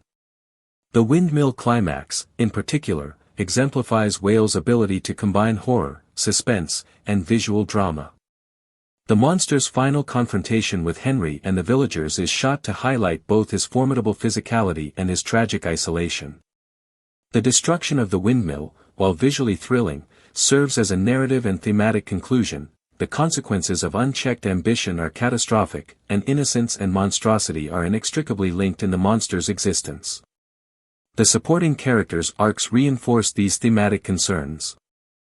Elizabeth's moral steadfastness and emotional vulnerability provide a human lens through which the audience can interpret the unfolding horror. Her interactions with Henry reveal the human cost of obsession and the danger of prioritizing ambition over empathy. Dr. Waldman, as a mentor figure, embodies the ethical dimension of scientific inquiry. His warnings and subsequent reactions to Henry's actions underscore the narrative's central question: should humans attempt to play God, and what responsibilities follow from such endeavors? Fritz, as an agent of chaos, complicates the ethical landscape. His mischievousness, combined with physical deformity and exaggerated gestures, reflects both comedic and horrific elements, reminding audiences that human folly often exacerbates the consequences of hubris. The casting of Frankenstein was crucial to the film's success, as the performances needed to convey both horror and emotional depth. Colin Clive's portrayal of Henry Frankenstein combined intensity, urgency, and vulnerability, particularly in the reanimation scene where the interplay of excitement and fear reaches its emotional apex. Boris Karloff's portrayal of the monster was transformative, using physicality and subtle expression to convey both terror and pathos. Karloff's performance required hours of makeup application by Jack Pierce, whose design, flat top head, bolts in the neck, and sunken eyes, became iconic. Dwight Frye's Fritz added chaos and tension, while Mae Clark's Elizabeth grounded the story in empathy and moral concern. Edward Van Sloan's Dr. Waldman represented ethical oversight, providing the audience with a moral lens through which to view the story's consequences. Technical achievements in Frankenstein are numerous and set a benchmark for horror filmmaking. Whale's use of lighting,